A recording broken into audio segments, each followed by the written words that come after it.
We are tonight's entertainment. You will never find a more wretched hive of scum and villainy. Excellent! Hello, everyone, and welcome to another episode of the Movie Mania Podcast, where we talk films past, present, and future. I'm Sherman Trey White of Podcast Media, and joining me is the man, the myth, What's that? Trilbee? Really? Film Brits? Oh, yeah, drop the Aussie. Get him on board. Come on. All right, let's start this over. The man, the myth, the legend. Did you see the gallows? Because he did. Trilbee / Mr. TARDIS. The champ is here!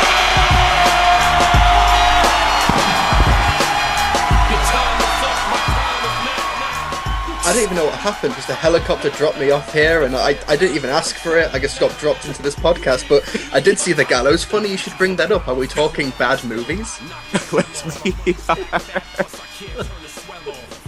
Welcome, Trilbee. Oh, and Bandit's here too. Oh yeah, there's another person in the room. Yeah, he is the Aussie records it, so we have to keep him on board. Hey, Bandit, what's going on? I'm good. Well, our first ever. We are doing something here that has never been done before by any podcast, which is having a guest on. Amazing! What is this witchcraft? We are crossing time zones, messing with time and space.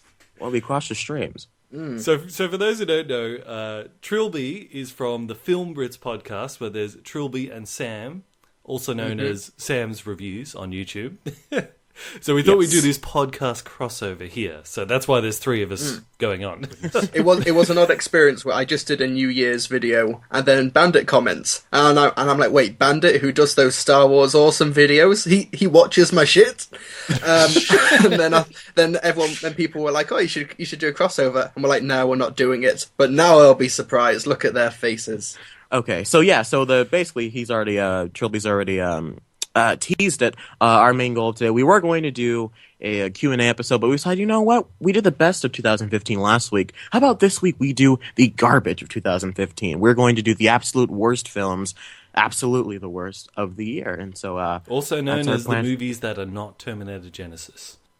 We'll see. But before we do that, Bandit, I'm gearing Trilbee, up for that already. You know what? Never mind. We're going to interrupt Trilbee. Bandit, Trilbee, let's get to the movie news. We should probably address that, because our fans, our listeners, put a ban on us talking about Terminator Genesis, because they got so sick of us arguing about it. So ever since they put that ban on us, we haven't talked about it. But since we're talking about the worst of 2015, we might have to temporarily lift that ban. Obligated. Depending on what's been picked by each of us. Absolutely. We will definitely lift that ban if it's the last thing I do. Okay, so Bandit, Trilbee, let's get to the movie news. Ladies and gentlemen, can I please have your attention? I've just been handed an urgent and horrifying news story. Cannonball! So, Bill, Bilby. Bandit, Trilbee. That's a new one. That's your ship name, guys, Bilby. Fusion. Bilby Taggins, there we go. Oh boy, that's going to be a fun one. Okay, so for starters, there's a rumor going around that Marvel is wanting to start their own convention in the same way that Star Wars Celebration has. The rumor now is it's called MarvelCon. So, what do we think about that, guys? Interesting choice. Stunning words. I know. Words of wisdom, really. I make every word count. Well, as someone who's from the UK and thus no cons of note come here, I think it's a good idea. Celebration's going to be there this year, right? Like in April or whatever. They're coming. Yes, it comes to London in a few months' time, because Star Wars do a lot of their filming at Pinewood in London and everything. But I think for Marvel, because it's under the Disney umbrella as well as Star Wars, I think they'd be best off sticking to their D23 event, where they can use Marvel they can promote Marvel as well as talk about all of their other smaller films or other projects that might not have got the same attention if Marvel wasn't also present. Or they can just keep it at Comic-Con, because the general mindset right now is Are they going to do it on the same day, so people have to pick whether to go I don't think regular that. Comic-Con or MarvelCon? Because people probably wouldn't pick Marvel then. Because there's just so much different stuff at the regular one. Exactly, like Comic-Con, it's like for years, and this pretty much has been kind of heightened since like they first played that Iron Man trailer back in 2007. Like Comic-Con was just this thing of like, you want to see Batman, Iron Man, and Star Wars and all the big movies at the same place, go to San Diego Comic-Con. And now it's like, you want to see Star Wars and Marvel and whatnot, well, go to D23. Well, when's that? That's in Anaheim. Great. In 2 months. So now people are gonna have to pay like extra money to go to all these different cons, you know, and like. And I understand why they're doing it. They maybe want to have more focus on their stuff, but Comic-Con is for a long time, you know, for the average person who doesn't get like press passes and has to pay $500 to go to all these things, you know, it doesn't seem very right to have their own separate con. Like I was mad when Star Wars did it, because I'm like, well, Star Wars is never going to go to Comic-Con again. Yeah. But mind you, they do say that more marriages come out of Comic-Cons from nerds meeting each other than anywhere else. So more Comic-Cons means more nerd love going on. So and 60% of marriages end in divorce. 60% of marriages end in divorce. So thanks, at Marvel. D23. At D23. Yeah. I want to go see Marvel. I want to go see Star Wars. And you know what? This isn't going to work. It's been 2 months. Longer than Kim Kardashian. Yeah. Oh, shots fired. Wasn't that like 42 days or something like that, their marriage? Anyways. I have no idea. I listen to a lot of news podcasts. Okay, so is that our thoughts on that Marvel Con nonsense that they're wanting to do? I think Well, so. it's worth remembering that in Comic-Con, it's not just movies. There are also many other things happening there. So if they like comic books. Exactly, but it is named after the medium. But when Marvel did that event, was it late 2014 when they announced Civil War? They announced Black Panther. I hated that. That was basically just for press. That wasn't really a big convention where fans could talk to the actors or meet the actors or whatever. So it's a different type of thing. I think Disney have the capabilities to do it, no question. I just think that they may be fragmenting their message and the community as a result. And I think that Marvel has its own self-generating hype, so it doesn't need another convention. Whereas Star Wars was its own special thing. Yeah, and celebrate, well, because Star Wars is the reason Comic-Con became about movies. Like, Star Wars came back in, like, what was it, like 77 or whatever? And like, hey, go see this new movie called Star Wars, and out of nowhere, like, it suddenly became about movies all of a sudden. And yeah, you know, comics and TV shows and all that are still at Comic-Con, but movies are, you know, I mean, that's how I got introduced to the world of Comic-Con, was through watching, you know, the news, and it's like, you know, Marvel Cinematic Universe at Comic-Con. I'm like, well, what's this Comic-Con nonsense? And, you know, and you see what I'm saying? And now they're like splitting it off, so now it's like, now see Universal's King Kong. What about the Avengers? We'll go pay $400 to see that in California. I'm like, yeah, so I don't know. Yeah, it's because it's fragmenting and splitting the message, really. Exactly. You still there, Bandit? Oh, yeah, totally. Oh, it's different, sure. and I don't like things that are different. Because it Change seems is bad. kind of different. Yeah, That's a standard nerd response, isn't it? We don't like change, but when things are too similar, we complain. Star Wars. Yeah. No, but I'm just saying. You're talking to someone who gave it 3.5 stars. That's I loved it. What did they all hang up for? I'm no longer on the podcast. You're just sitting at a computer. Look, Bandit. Good luck to them. Good on you, Marvel. I'm sure you know what you're doing. Hopefully. Yeah. Okay, so I don't know. Moving on, I guess. Okay, so there was another, in my opinion, a kind of a bigger news story that you guys probably haven't even seen. They released a trailer for the new Conjuring movie, The Conjuring 2. I'm not sure if you guys have seen it, but have either of you guys seen it? No. I saw it. You saw it? You saw it, Trilbee? Fantastic. Yes, okay, I did well, my before homework. Good boy. Now, before I ask you, you get your A. Mr. C. Bandit over here. Did you see the first Conjuring movie? No, I have not seen any of them. That's a D. That's a D right there. No, I'm kidding. No, you need to watch The Conjuring. It's a fantastic movie. Really? I heard they're all terrible. No, what are you talking? No, are you thinking of Paranormal Activity? I think you've got a different franchise because there's only one of them right now. That's what I'm saying. Like, what do you think? All of them. All one of them. I don't really watch horror movies, so they all kind of blend together. It's the one with the ghost in it, right?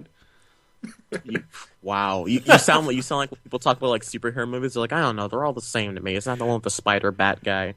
Yeah, you sound like Alicia Malone or someone. No, but it's like the first Conjuring. It's one of my all-time favorites. Really, it's because it's like it takes the genre and yeah, it's fairly formulaic in how it tells the ghost story, but it's done with such craft and it's really scary. You should watch it. You'd really like it. Like it's like the Babadook where you're like, I've seen this before, but it's done so well. Oh, okay. Yeah. Okay. And so Trilbee, what did you think of the trailer for this one?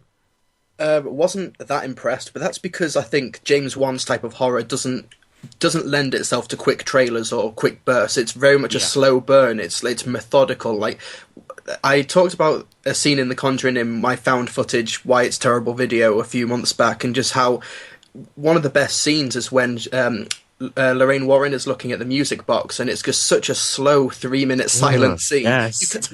You can't put that in a trailer. And you think it's going to be in the mirror, right? And then it's not. You're just like, oh god! Like the clap. You know, whenever she lights the.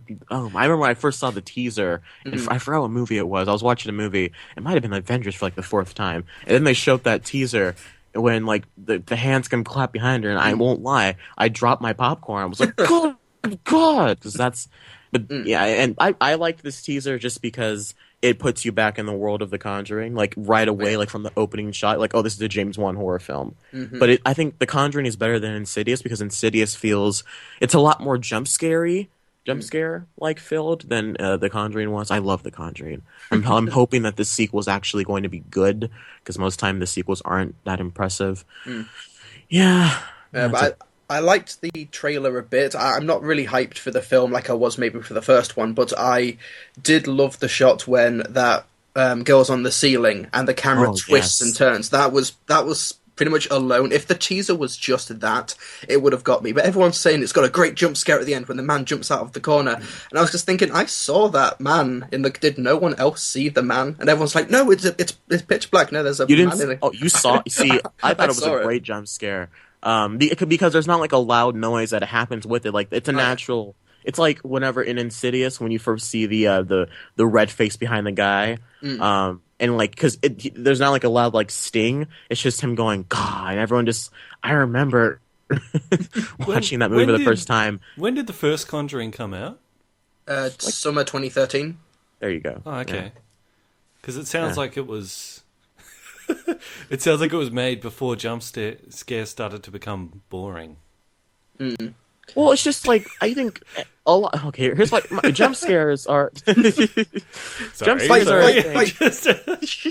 I just heard the combination of the words "good jump scare" and I'm like, wow, you so rarely hear that. I thought maybe it was made a while ago. And that's why people praise the movie so much because like there's the way this movie does jump scares is that there'll be the occasional loud sting after the jump scare, which is annoying. But the way this movie does them, like the sting happens after you've already reacted. Like I remember without giving too much away, when you first see the clap scene in the movie, right after that happens, then the person's on top of like the closet thing and jumps at the girl. But before there's a loud sting, the camera cuts to outside the house, and you just hear the loud sting, and then the soundtrack starts to build as the dad's pulling up into the house, and the song's going like, it's like it's getting louder and louder, and then the camera's like doing this weird like wide zoom in on the house, and you're just like sitting there freaked out because 3 scary things just happened right in a row, and you're just. So this trailer reminded me of that with that last jump scare because it was like, hey, that's an effective jump scare. It's not just like a cat jumping on your foot or something. Yeah. Does it ever do a jump scare fake out where someone's like, ugh, and then like, oh, it's just you, mum, or something? There's a scene in the first one where they're all sitting around. There's a scene where they're all sitting quietly and like you just hear a toilet flush and it scares everybody. And then the guy comes out of the restroom. He's like, what? I gotta go. That's kind of a fake jump scare. Yeah, it's not reliant on them, which is exactly. I think The Conjuring is a decent, pretty good horror film, but the fact that it came out when it did, it's perfection. I think when it came out the time it did, because horror is in such a rut right now. So when something comes that is clearly very well crafted and put together, everyone just leaps on top of it. Whereas I think if The Conjuring came out in maybe the 80s or the 90s, it would be one of those. Oh, no one talks about The Conjuring anymore, but it's really good. It's underrated. I think that's the type of film it is. It's a really solid horror film, though. I think it's just because like when the first Insidious came out, I remember everyone was just like, that movie is terrifying. Have you seen Insidious? It's so scary. It's a modern poltergeist. And then The Conjuring comes out, and in my opinion, it's better than Insidious. Because like as someone who appreciates the horror film genre, but know this is that there's so much crap in this genre. Like I've seen the trailers for The Forest, and then I read the synopsis for The Forest on Wikipedia. Like, I read the full synopsis, and I said, that sounds stupid. And so, and I just, like, these movies, I haven't seen a great horror film released, like, theatrically worldwide since either The Conjuring or maybe Paranormal Activity 3, like, because, and I know you hate found footage, but I love Paranormal Activity 3 because of that fan cam. That fan cam is fantastic. Like, that scene whenever the camera's panning and, like, the sheet drops behind the girl, and, like, awesome. But, okay, that's just... Yeah, we're going on for too long. If you do want some good recent horror films like that, there's The Babadook. There's also Sinister. I've not seen Sinister 2. I don't want my heart broken. And also Oculus. Sinister was too...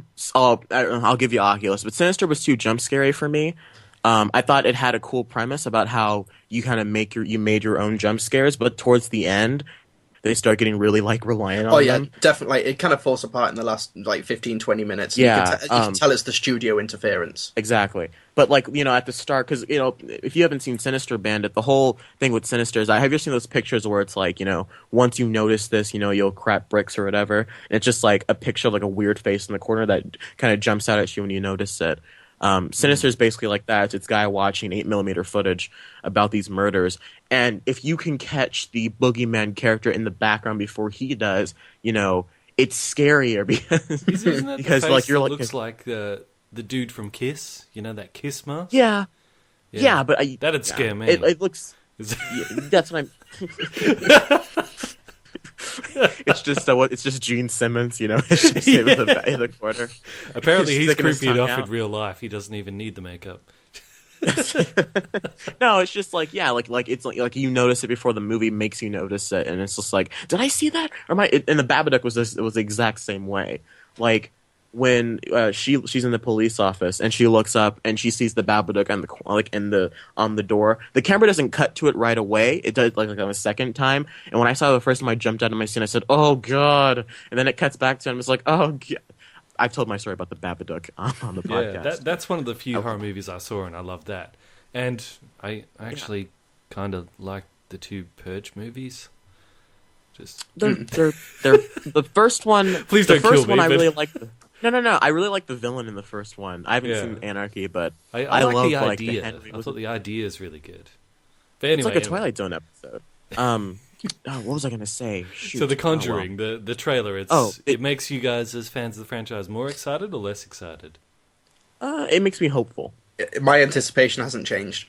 Yeah. Before I go, before we move on, have you seen It Follows, Trilbee? Yes. And I reviewed it on my site after literally months of people saying, "You've got to see it. I know that you don't like modern horror films, but this one's really good."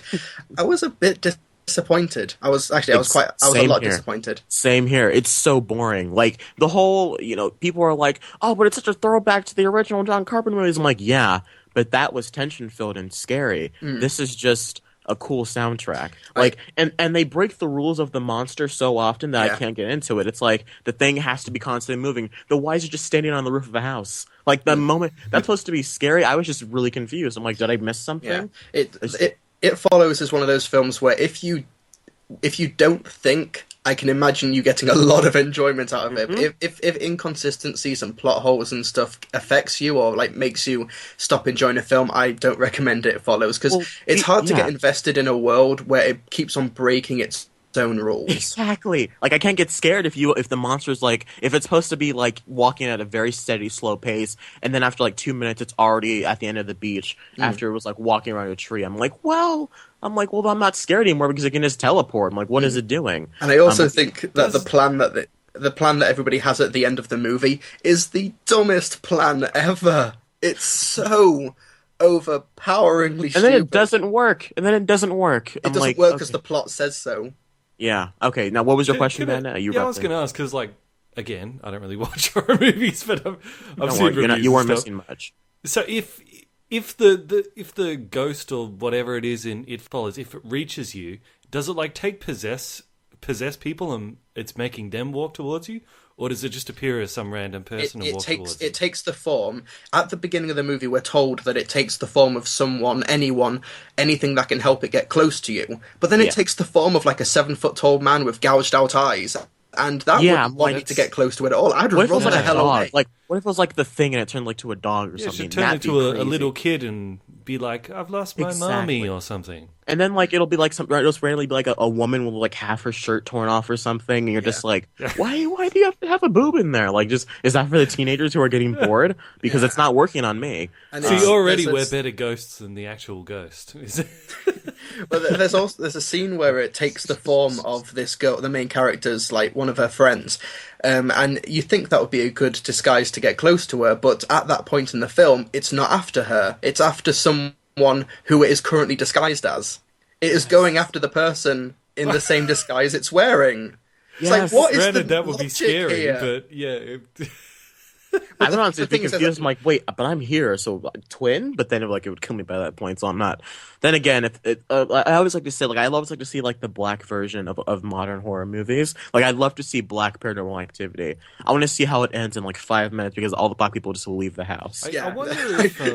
I wonder if it sounds like they were trying to go for a similar thing as that movie. What's it called? I think it might just be called The Man with the Tattoos. Have you guys ever heard of that?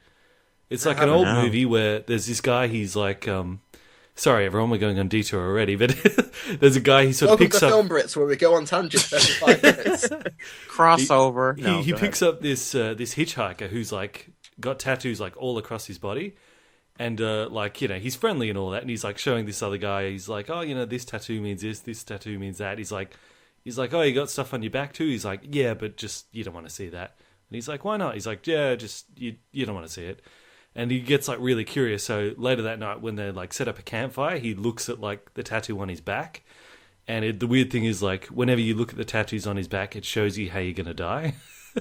So when he looks at the tattoo on this guy's back, he sees the man with the tattoo strangling him. So it has this scene where that guy freaks out and he runs away, and he's like running and stumbling and falling through the woods. And the guy with the tattoos, he just knows it's going to happen. So he's just very calmly, very slowly walking after him because he knows that it doesn't matter how long it takes, he's eventually going to catch him. So it sounds like It Follows was trying to do the same thing, where like you're desperately running, but this thing's just walking after you. I thought it was Simpsons more play on like the Michael Myers. Simpsons is fantastic. I see where I've been going back Bart's and playing watching some of the old hooky and the principal guy's going after him, and he's doing the same thing. Yeah, I thought it was more play on like Halloween, like how Michael Myers was never one to really, until the remakes or whatever. Michael Myers was always just kind of like, he would just slowly walk. Like that scene whenever she thinks he's dead, and then he like rises out of the closet. I remember when I first saw Halloween, I was like 12, and it was Halloween, no, I was 12 years old. I nearly crapped my pants when I saw that. Like when they looked down the balcony and he's gone, I like sit up and I said, I can't do this. Like they're like, Trey, it's over. I'm like, I'm like, I can't watch any more of this. No, Halloween is never over.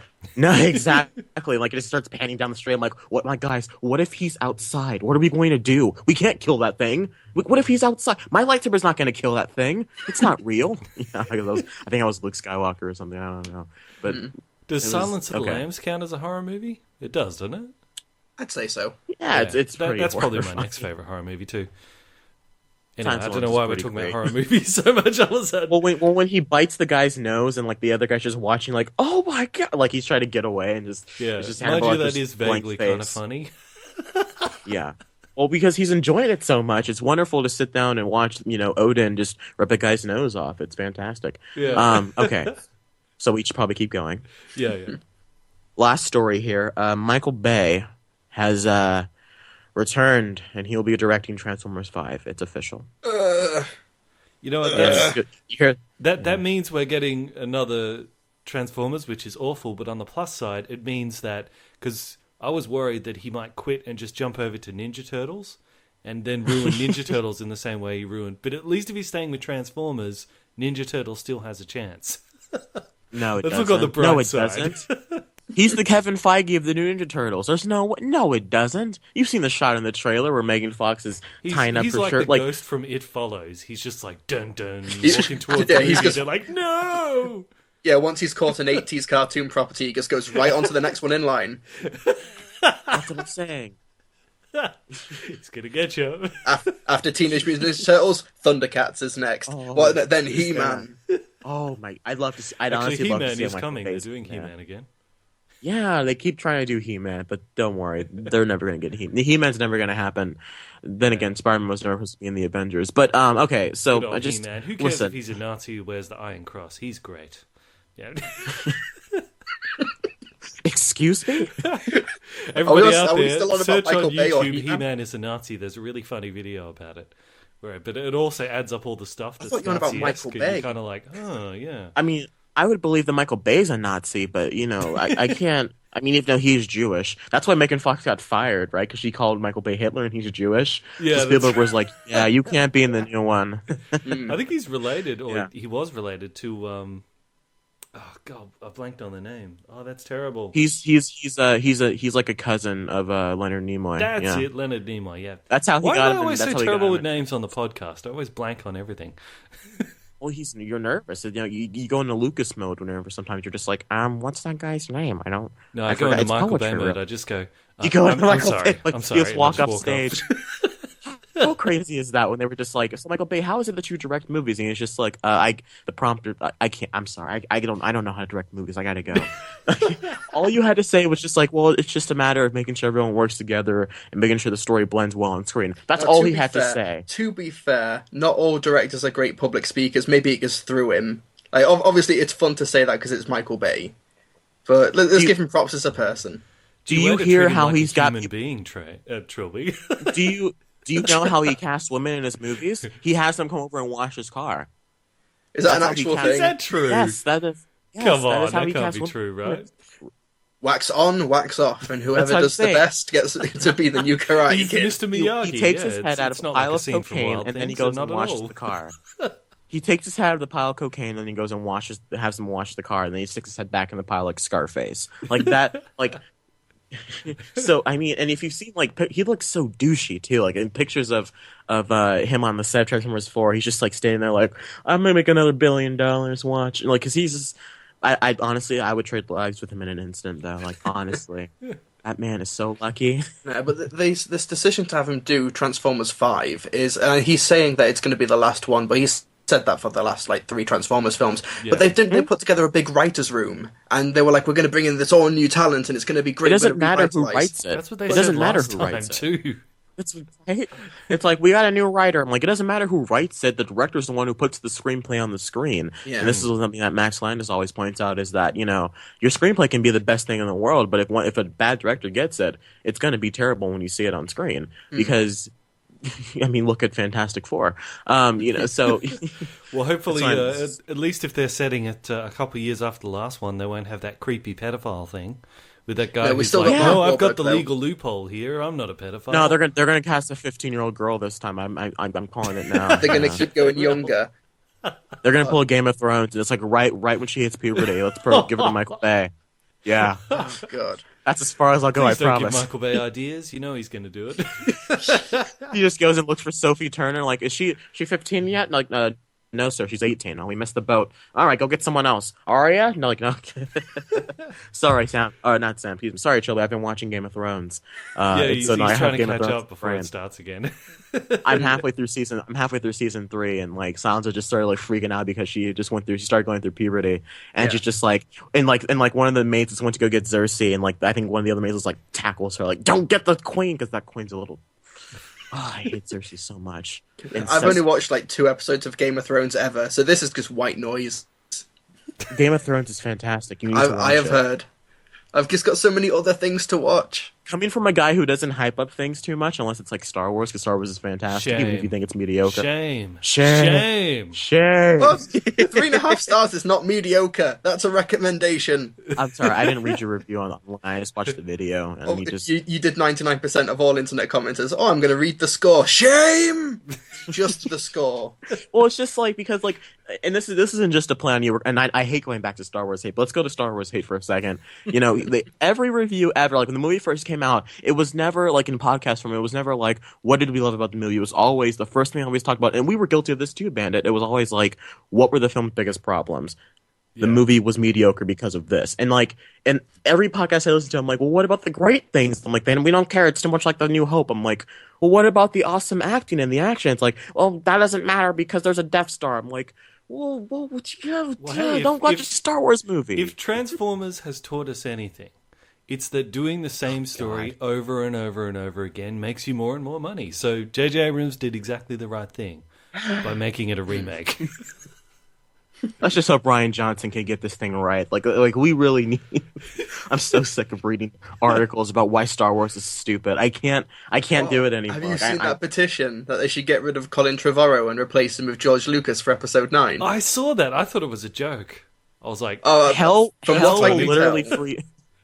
I've not Hell will dignified. freeze over. I've not dignified the articles with my clicks and attention, but I've read the headlines. Yeah. Was it Cinema Blend with their clickbait articles? Was it Cinema Blend? I bet it was Cinema Blend. No, bring that name out of this podcast. Do not mention their name. Hell will freeze over before they bring George Lucas on to do another Star Wars movie. Yeah. They will never put George Lucas back on Star Wars. I can guarantee. I will put money on that. Just get Jon Favreau or Brad Bird, please. Get Colin Trevorrow on Episode 9. I'd love to see Brad Bird do it. That's what I'm saying, right? You give him a great writer that's not Lindelof, and you can Lindelof! Tomorrowland was like my second most anticipated film of this past year. oh, you poor thing. It was almost on my list. Yeah. I fell for the trap too. I was so hyped for Tomorrowland, and I was just like, wait, who? And at the end of it, I'm like, wait, who wrote this? And I just saw Lindelof. I was like, oh. And You he ruined gave Ridley up Scott, his and I shot just to direct Force Awakens for that movie too. Well, I think what happened is that he was already signed on to do Tomorrowland, and then they came in and was like, "Hey, do you want to do Episode 7?" He's just like, "Well, I already got Clooney. I can't." Like he always talked about this in interviews. He's like, "Man, I really wanted to do Star Wars, but I already had Clooney." I'm like, "Well, just put Clooney in Star Wars. Do it. Put him in a stormtrooper outfit. Yeah, have him be you the see? character who gets killed in the first scene. You know, Just have him be Max von Sydow. Have him like have it be him. Have him be Captain Phasma. Oh my God, George Clooney is Captain Phasma. he's always nodding his head to the side like he's in Batman and Robin. FN 2187. Like he's just shaking his head. Okay. So yeah, Transformers. Yeah. You know when is I'm there on a anything- podcast when you get divergence everywhere. You know I've arrived. I think like Speaking of Transformers at the divergent. point now is like it can't do anything to shock anyone at this point. We all know exactly what to expect. Except be good. If it's good, then it's gonna shock the world. Be like, dude, Transformers is actually good. No way. I'm like, no, seriously, I told you. And let's be fair. You guys may have. I didn't hate Transformers 4. I liked the first hour of Transformers 4. I really enjoyed that first hour, and then the last 10 minutes, I thought was pretty cool. I remember with Transformers 4, the first hour of it is Optimus Prime of like, I hate being on Earth. Humans treat us so bad. And I'm thinking, why doesn't he just leave? Just and fly then he flies off. up the end, like. And I thought, well, maybe he can't do that. Maybe he needs to build a ship. And then at the end, just ignites his boots and he just flies off. I was like, I think why didn't he you know do what that is? before? That's I think 8 it's- scripts put together, and then Michael Bay just chopping them all and chopping it all out. It's amazing at Age of Extinction how just all of the Transformers are complete sadists, even the heroes. Yeah. And it's like we're all giving you freedom. Decepticons. We're giving you freedom. You help me or die. So that's not freedom. I live and That's the breathe, I opposite. die again, or whatever. Yeah, That's he's like, opposite of he's freedom. like, hey, Dinobots, I'm going to show what a great leader I am by beating you into submission. Exactly. That's why we're the good Let guys. me help you. And they even when they go on the ship and there's all those other aliens in cages, I'm like, oh, they're going to free them. And the guy just says, oh, that one looked at me weird, and just shoots him. And I was like, come on. What is They're wrong racist with as you? well, No. apparently. Yeah, they're also racist. Yeah, so I think I know what killed the movie for me. It was when, I don't know if maybe this is before the hour mark, but it's when the boyfriend shows up and he's like, she's 17, and he pulls out that card. That's when I was just like, come on, Michael It's Bay. so suspicious that he has the card on him, that it's on his person for just such this occasion. Because you know what happens if he doesn't have that card? Doom, doom, doom, doom, down, down. Now it's Law and Order time. Well, why don't you It's take exactly a what's seat? gonna Why don't you happen. take a seat on top of that Transformer? Why don't you take a seat? I'm just saying, here's my thing. It's like, okay, so she's 17. Michael Bay, why would you have a close-up shot of a 17's bum? Like literally 10 minutes into the movie when we first meet the character, the first thing that we see of her is that she walks out and then we get a shot of her bum, her 17-year-old bum. And I'm just like, Michael Bay, no, absolutely not. And that always I always guess gets that's me. the message Michael Bay wants to put out there to young girls. It's okay to date older guys like me. I guess that's what he wants everyone to know. Yes. Yeah, just don't call me Hitler. That's my one rule. Cocaine is right. I'm okay with that. Just don't call me Hitler because I'm Jewish. I'm like, really? Do you eat pork? Oh, yeah. I pork all the time. Like, no, Michael Bay. Do you eat pork? He's like, of course I pork. I'm like, no. Mike, never mind. Is this where we draw the line? Hey, Michael, just put your head back into the pile of cocaine. We draw the line at statutory rape. That's where we draw the line, guys. That's how we have ethics on the show. Okay. That's all the news I have written down here. Sure. Okay, so do you want to get into our feature presentation? And now, our feature presentation.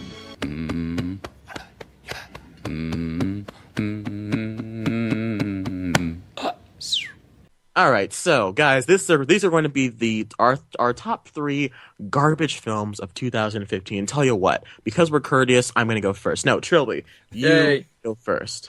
Okay, my number 3 for worst of 2015. I only gave 3 0 out of 10s on my website this past year. I reviewed over 100 films, and those 3 were the worst. So in any particular order, but number 3 was The Gallows, which was the found footage horror movie.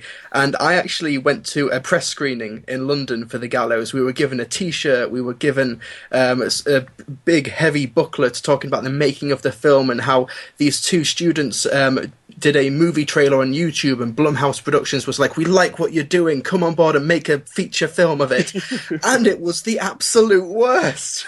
Here's $10 million in a Sony camera. Go nuts, kids. There you go. Yeah, it's not, obviously, the fact that it's found footage, and I think found footage is just an inherently broken genre. There is a certain amount of bias there, I guess, in what counts for movie reviewing bias or whatever, but the characters are absolutely stupid. The plot makes no sense. There's stupid twists. The logic just doesn't add up under even the most basic of scrutiny.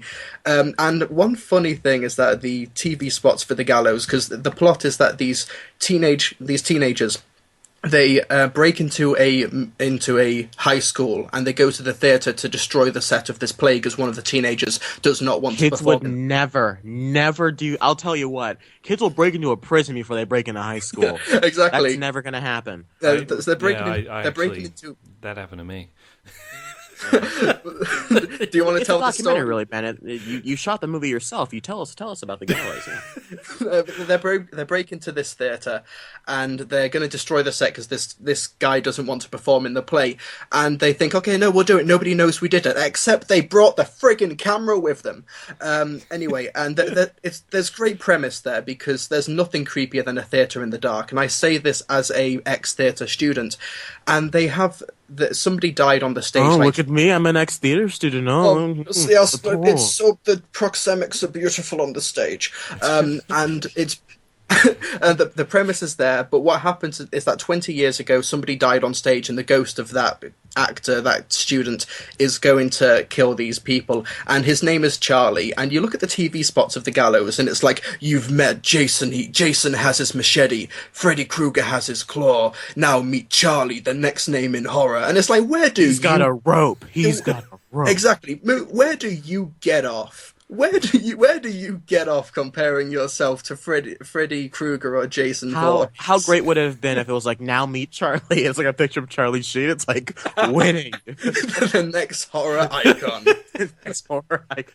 Cocaine. Yeah, he's just it's a team up between him and Michael Bay. Oh, drop my.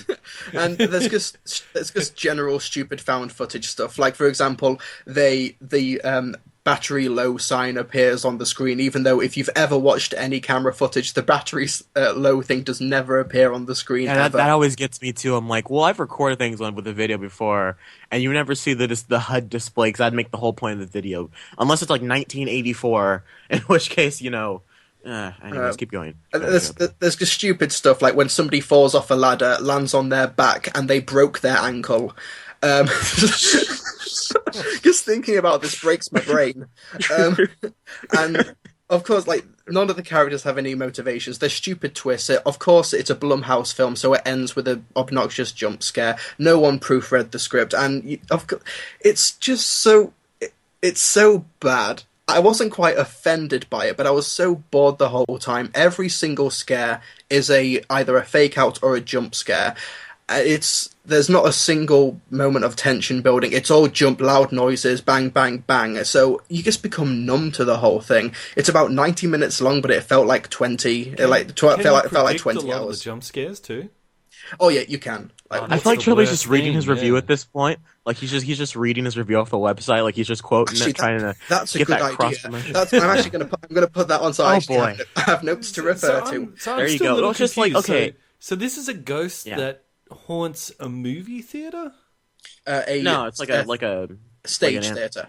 Yeah, like an auditorium at a school. I thought you meant a movie theater, so I was thinking, actually, that could be kind of good. That'd be cool. A movie theater, like you could have like the projection do something crazy or something. Yeah, I was thinking, I was like, oh, that could actually be kind of cool. Bandit's over here trying to write his own script. Note to self: but theaters at night are inherently creepy places. Yeah, and you get this massive expansive space where you've got all these rows of empty seats and you've got the backstage, the costumes. You can do a lot with it, and the gallows does nothing with it. So it's disappointing and it's completely terrible. Like my high school. Go ahead, Bandit. I was going to say it's like that scene in I Am Legend where he runs into the dark room to look for his dog. Sitting in a dark movie theater during that was terrifying. I love that scene. Oh my god. Sorry. That's sorry. I got flashbacks. Sorry. Anyway, go on, Trilbee. I'm sorry to interrupt. That's really all I've got to say. I was going to say, my high school itself, like they have an auditorium at my high school, and someone actually did die constructing the movie, not the movie theater, but the auditorium. Like they were doing something, I think, with the lights or whatever, and they fell and died. Wow. So and like they're in there, so now they have like. Every row has, a certain number of seats, but there's one row, it's toward the front where one seat's just missing. And that's because that's kind of like where the guy fell, and they didn't just want to put a seat there. And so, wow. and so now we just have like this constant reminder of, oh yeah, that guy died there like 25 years ago. And it's just, I don't know, it's kind of creepy. And, I have a question. Do they all If you were the cinema owner, you would only show horror stuff in that cinema. In that theater, though, because word would get around about that, and that'd be. I'd totally do something like that. Absolutely. Do they all die in the end? Peter By the way, come see the theater where the guy died. I have no problem spoiling the movie because it's just terrible, but all but one of them dies. It turns out that one of the students was working with Charlie because, spoiler warning, she's like the granddaughter or something, even though it's like a 20-year gap. She's like 16. It's stupid. It's basically just a twist for the sake of a twist, but everyone... I'm no good at math, but that math definitely does not add up. No, I've ran the numbers through my supercomputer, and it's smoking hot right now. It does not compute. It's like the end of War Games. You're just like, wait a minute, whoa, yeah, okay. But yeah, it cost like $100,000 to make, and all of the actors were basically newcomers. They all performed their own stunts and everything. So I can't get too angry at it because it's just a super duper cheap film. But even then, well, crap is still crap, even if it took 5 cents to make it. Exactly, exactly. It's because it's basically. If you want all of the problems in modern-day horror, you go to the gallows. Or Quarantine. I hate Quarantine. Oh, no, Gallows is worse than Quarantine. That's bold, but I'll have to go back and visit Gallows. Okay, well, never, don't go. You sound like a war vet. Like you just had to, I went to Nam, I saw the gallows. They were in the tree lines, all the plot holes. I gotta say, all of this is very encouraging to me as to why I don't bother to see a lot of these horror movies. Just because like Jeremy Jans as well, like on his top 10 worst, always like half of them are these horror movies. So I don't understand why people see them. Because they in my top 10 worst this year. Together. For this year, in my top 10 worst, I think I've only got like 2 or 3 horror films. Whereas last year, for 2014, I just put the entire horror genre in its own category. It was basically just. Otherwise, it would be the entire 10. No, just this year in horror. This year in horror. I'm in horror of this year's horror films, and not the good kind. Did you see Poltergeist? No, I actually liked the look of the trailers, but I never wound up seeing it. I liked it. See, a lot of people, like even people like who don't usually go to the movies, like my teenage acquaintances / friends, like they went and saw them, like, man, that sucked. That wasn't really scary. I'm like, well, if you go back and watch the original Poltergeist isn't that terrifying. There's like one super scary scene, and I'd argue it's when the clown attacks the boy finally. Oh yeah. But with this film, I think the new one did really well is that it established a lot of tension. Granted, there were a lot of jump scares, but I think they were, I don't want to say justified, but they were just, they were fine. They weren't annoying. They weren't fake jump scares, at that point. There's a scene when the ghosts kind of start invading the house, and it's like a tracking shot through the house. And like you see it in the trailer, which is a shame because it's such a great shot. Like, the parents have like the treadmill comes on, and then like it's just like everything kind of cuts on in the house, and then the little girl's play piano starts going on. And it's like it's like it's freaking out, and it's just like and then like it all accumulates in the girl sitting in front of the flat screen, and you just hear because it cuts on, and I'm just like, that's really effective. I liked the new Poltergeist. A lot of people didn't, but I just saw the poster with the clown, and I just thought, can't sleep, clown will eat me. The clown doesn't look like that in the movie, which I hated. That's not how the clown looks. I love that bit in The Simpsons. He's like, I made you this clown bed, and it's the creepiest. The bed is die before you wake. I have a high tolerance for horror, but things like puppets or dolls that come... No, I can't deal with... I don't want to watch the new Goosebumps movie because it's got Slappy. Slappy terrified me as a kid. The haunted mask gave me nightmares. I remember waking up my mom when I was like 4. I was like, Mom, the mask is gonna get me. And she's like, what are you talking about? I'm like, and so I showed her like the picture, and she's like, boy, why are you watching that scary stuff? It's gonna keep you up. That's why my mom wouldn't want me watching like horror movies, because she's like, she didn't want to be woken up at 4 o'clock in the morning because I had a nightmare. Can I recommend a horror movie called Tucker and Dale versus Evil? Yes, that's so good. I've heard so many great things. Is it on Netflix? I'll put it in my queue. I couldn't find it on Netflix, but American Netflix might have it. So good. Cabin in the Woods. Cabin in the Woods is great too. Yes. Have you guys seen Cabin in the Woods? It was like in my top 10 for the year. It's so good. My dad explained to me. I still haven't seen that. I'm going to put that on my homework assignment. I've got to see that. Okay, well, I won't give any spoilers, but my dad explained. I remember I was sitting at dinner, and my dad came down. And he's like, "Guys, I just watched one of the stupidest movies I've ever seen." And I was like, "Really? What's it called?" He's like, "Cabin in the Woods." I'm like, "Oh, I heard great things about that." He's like, "No, listen." And he sits down and breaks down the whole plot of the movie. We're there for like an hour. That's disappointing. You're supposed to just watch it. I went back, and I still love it. But like, okay. He watched it, and he was just like, he explained to me, and then went over. I'm like, it's like us doing a 2-hour podcast on The Force Awakens. It goes for as long as the movie itself. It lasts. It pretty much goes for like the whole movie. Yeah, our podcast lasts. Yeah, but he's just like, I'm like, that sounds really awesome. I gotta go watch it, and I watched it. I already know the twist ending because somebody told me, but yeah. I wouldn't call it a twist ending. It's more like a twist, like, well, the movie opens with the twist, I guess. It's built on twists and reveals, but it's not it's not why it's good. It sounds honestly, like it's sort of based off kind of like a lot of meta stuff of like, this is stuff that normally happens in other horror movies, and they're kind of like showing you behind the curtain kind of thing. I'm trying not to give spoilers. It really is. It's Scream for this generation. Scream's good. Scream was Scream. Scream's fantastic. But we're diverting again. That's good. Let's get back to the pile of anyway, yes. Could I talk about my third choice? Of course. Pixels. Pixels. Oh. I didn't see it. I lucked out. I saw Pixels. Sorry. Well, it's like, again, it's Adam Sandler, so it's like the Transformers thing. We all know what to expect from him, but the reason I think it's number 3 is because making a film so mediocre with an idea that is so good. The idea of having aliens attack us with video games from the 80s, how can you not make that funny? It's practically gift wrapped for you. It doesn't have to be funny, though. Like you don't have to make it like, you can just make it kind of like the tone of like Independence Day, where like, we're going to take this seriously, but we're also going to wink at it. Like, you can just...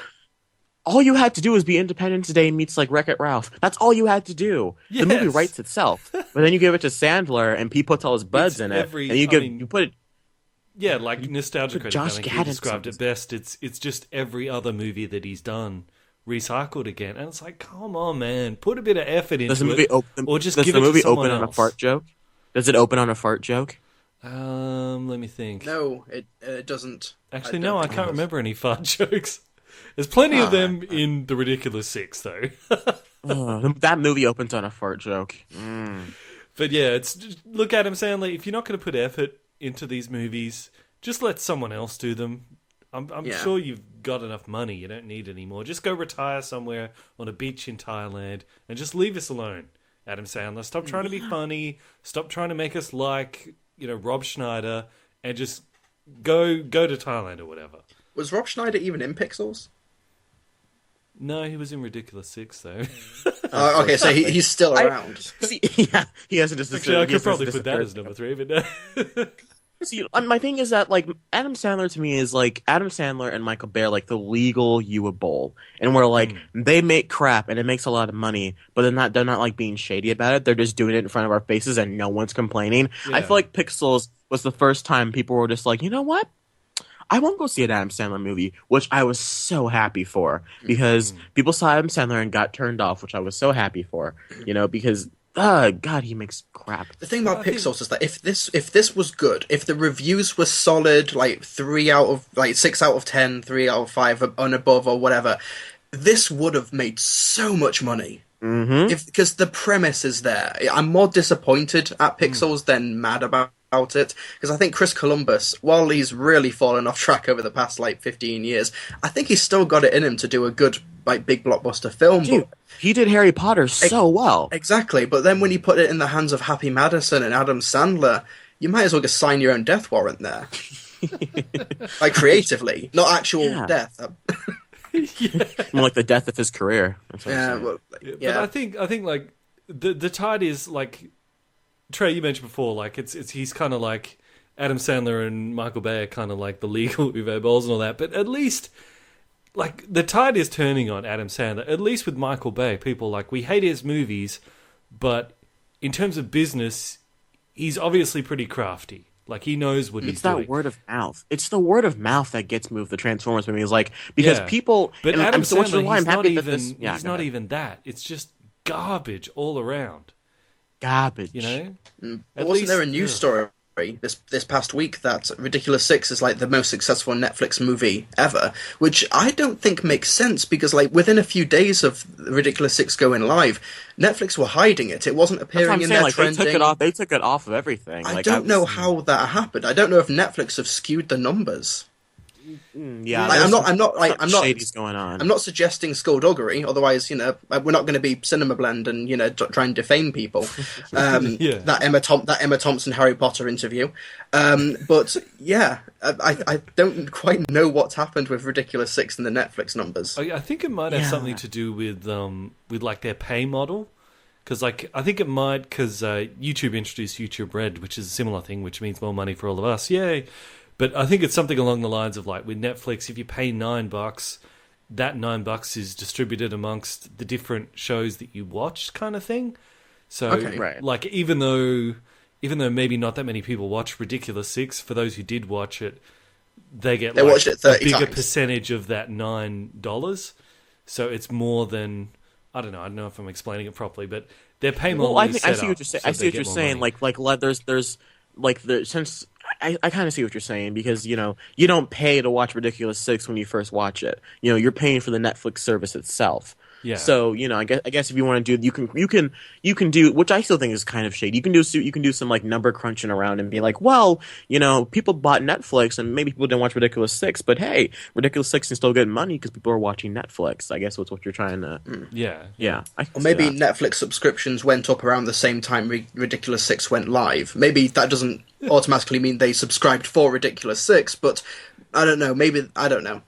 Was Ridiculous Six out around the same time that Jessica Jones happened? Around maybe a month and a half afterwards. Yeah, okay, never mind then. Have you seen Jessica Jones, Trilbee? Yes, I have. I have the same love and issues I did with Daredevil, in that I think it's incredibly deep and awesome and action-packed and great and dramatic, but it's 3 episodes too long.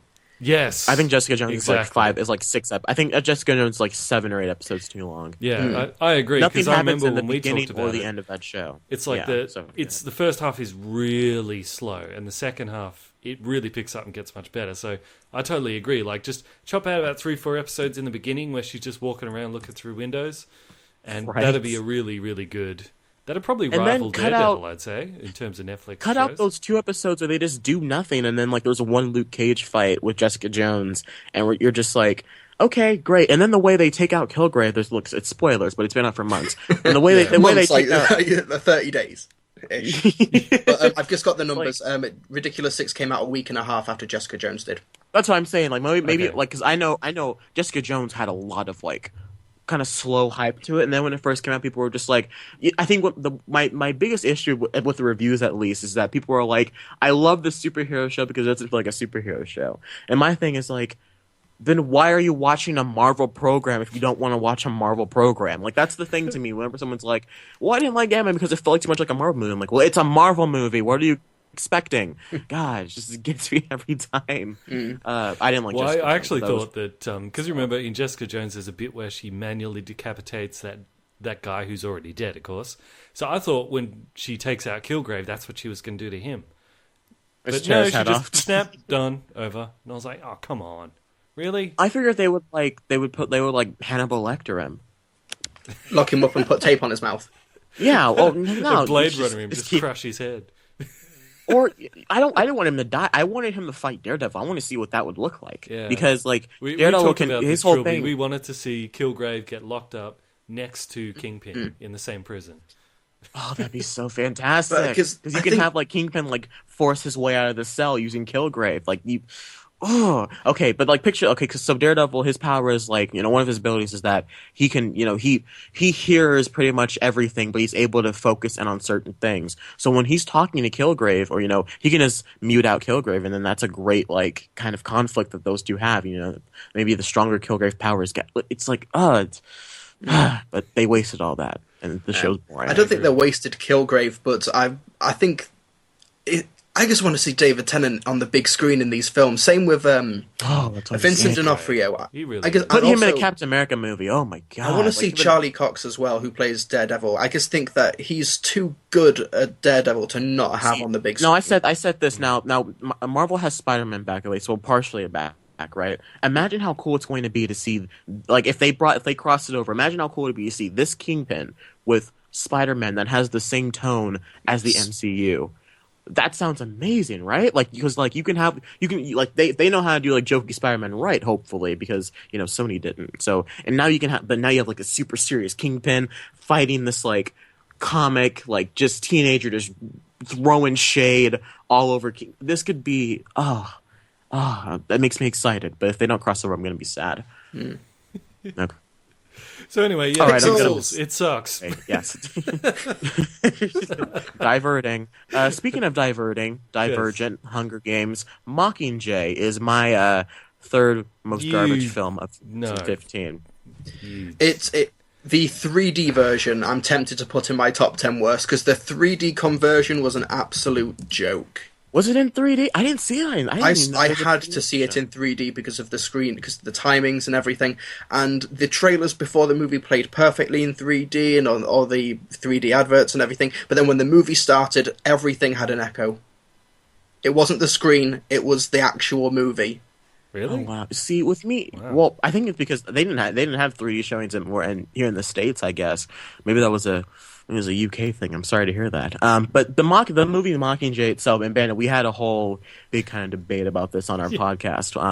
About how and I ended up bringing my score up from like a 4.5 to like a 5.5 or a 6. I don't think I can't excuse the movie for being. The whole point of a part 1, part 2 is that, generally speaking, like Harry Potter did this perfectly because Harry Potter is such a big book that you kind of have to split it into parts to get all the things in there. Part 1 of Harry Potter Deathly Hallows was slow, but it was building to something. It was building to this epic climax, and we were establishing everyone's position to why we're in this battle. They were establishing what the mission was. And then part 2, it's this epic battle. It's the conclusion to the whole saga, and you feel like part 1's justified because you see part 2. Mockingjay, it's like part 1, it's like nothing happens. It's just people talking and a lot of speeches, and then the movie ends. Mockingjay Part 2, it's like nothing happens. There's 4 action Oh, excuse you. Or someone yawned. It's like, Bandit's tired. No, it's that like was me suppressing my rage. Sorry. Urge to kill, rising. Wait till we get to number 2. Jesus. Okay, and then like nothing happens, and then they want to, and then everything happens because it's great. At this point, here we go. Okay, now Trilbee, if you know don't it's know, not as amazing as the Scorch Trials. Seriously, how okay, can you Trilbee, put this as worse than the Scorch Trials? Bandit. Now, Sorry, I have to tell Trilbee something. Now, whenever me and Bandit have our debates, can I referee? Bandit gets no. I want you to be a part of this. Bandit gets very passionate about things. So my job in our debates is to not lose my cool, because when I lose my cool, I start swearing like a sailor. So I have to keep my cool. So especially when we got this like Force Awakens. Oh my god! And if Bandit interrupts you, he's not doing it on purpose. He's just really passionate about what he talks about. That being said, Mockingjay is crap. And just because the idea that they were trying to get across is great, but they didn't execute it well at all. So, Bandit, tell me why I'm wrong. Okay, well, in a word, because of everything. Look, I'll give you Mockingjay Part 1, okay? That was a totally pointless movie, okay? But you're giving Part 2 third worst movie of the whole year. The whole year? Come on. Really? It was worse than Jurassic World. It was worse than Tomorrowland. It was worse than... I'm thinking of a lot of crap movies. I'm sorry. It was worse than Furious 7. It was worse than Spectre, barely. It's the best of all the young adult franchises that are out there. Everything else is garbage. Games. It actually has like a real message for like. I preferred Insurgent to Mockingjay Part 2. I haven't seen you gotta go. I gotta go. You gotta go, Trilbee. Bandit's going to reach to the computer and strangle you. He's gonna show you. I haven't seen any of them. And then he's gonna strangle you. I'm just opening up this can of worms here. No, just listen. Just watching it that grave. Digging that grave, Trilbee. Digging that grave. No, all film is subjective, so it's okay. No, just except when you're wrong. It sounds to me like you don't like Mockingjay because it doesn't follow the generic pattern that all other young adult things follow. But doesn't that make it better? No. Well, here's the thing. My thing is that if you want to do something unconventional, that's fine. But the thing is that Mockingjay, the whole pretty much the first. If you want to put the both movies together, it's like 4 hours. The first 3 hours and 15 minutes of Mockingjay is like nothing's happening. Nothing's going on. There's the occasional action sequence that looks well shot. And then like 45 minutes in or whatever, or 45 minutes till the end, it's like, okay, now we're going to do this really big twist that we didn't set up at all. Now we're going to do this weird thing, and now we're not going to show you any of now we're not going to show any of the action, and which I'm fine with. Don't show us the action, but give us something else. They gave us nothing else. They cut out the final battle where they took the Capitol, and they just like, well, the war's over. Bye. I'm like, well, but that's not there's how no it climax. ends. It's there's like you think it's going to be, the war's over, bye, but then it turns into she has to actually kill the president, and there's this really cool twist, and it adds a whole lot more. And they didn't set it up at all. There's nothing in there. It was set up. You were just probably sleeping through it. Oh, I won't lie, I dozed off. And here's the thing: when Finnick dies, I'm not trying to convince you that the movie is great. I just don't think it deserves being third worst of the whole year, considering the absolute garbage that we got from other movies. I think it's worse. I think it's worse than 50 Shades of Grey. Now, before you're ridiculous. No, way. I'm ridiculous. I'm kind of siding with Bandit here. I didn't like Mockingjay Part 2. I actually think it's not even the worst Hunger Games movie. That goes to Catching Fire, because that spent 2.5 hours doing literally nothing. Nothing happens in Catching Fire. Are you favorite one? That's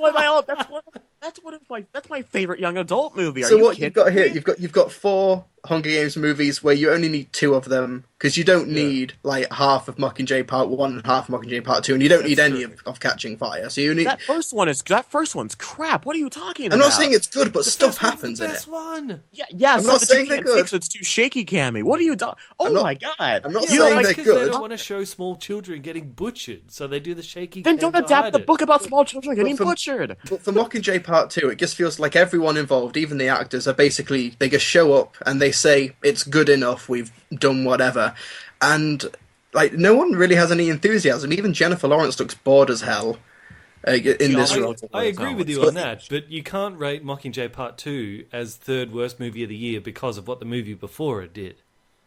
I'm talking about I'm reading off what they presented to me in the movie. I don't like the movie itself. Now, listen, is it because I looked at it on a scale. I'm like, did I have a better time watching Mockingjay Part 2 than I did Spectre, Tomorrowland, Jurassic World, or Furious 7? And I said, no, I didn't. So it's on the list. Get over it. It's on the list.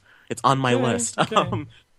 I'm just saying we can move on, but like you don't like Catching Fire, really? I thought there's so much political intrigue in there, and the twist is actually set up, and it makes sense. There's intrigue for the first 15-20 minutes, but the moment the games start again, it's basically just the first film again, and nothing really happens.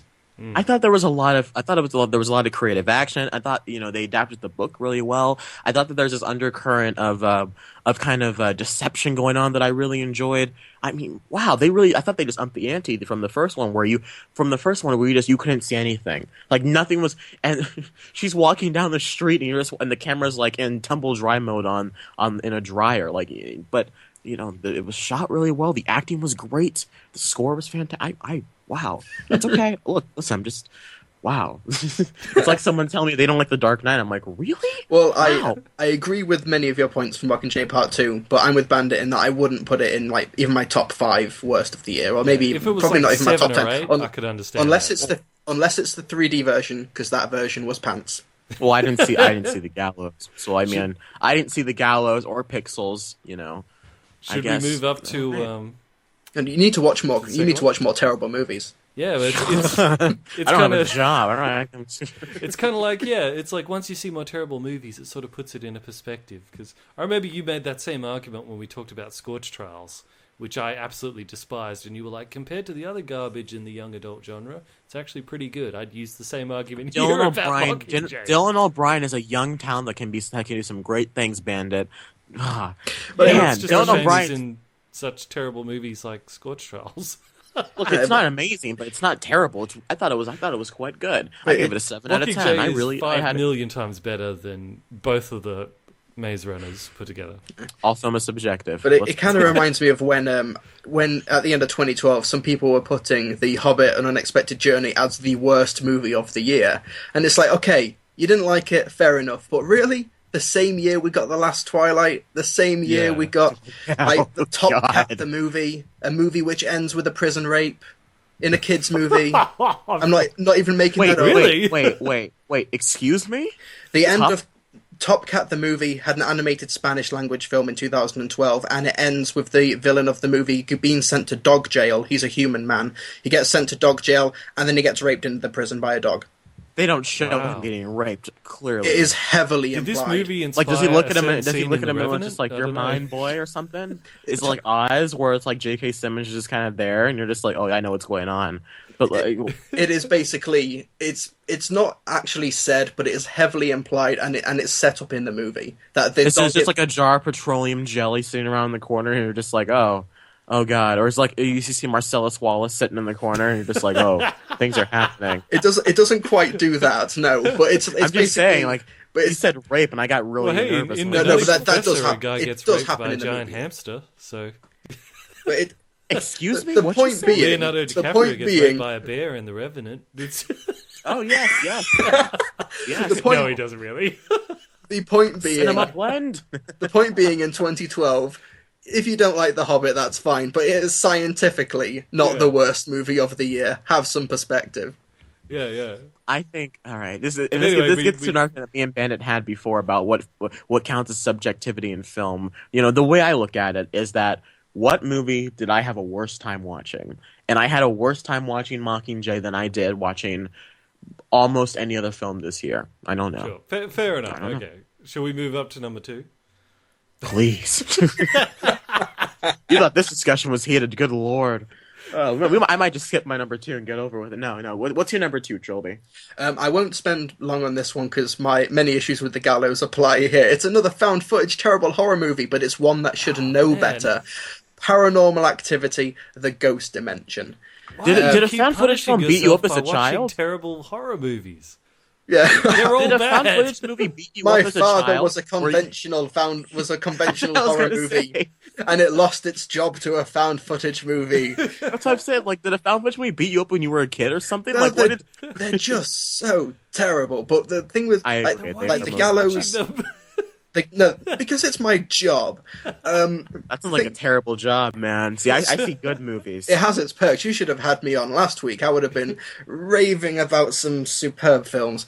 But for Paranormal Activity: The Ghost Dimension, this is like the 5th or 6th Paranormal Activity film. They should know better by now. The Gallows was like a $100,000 student film or whatever. This should know better, and it's in 3D.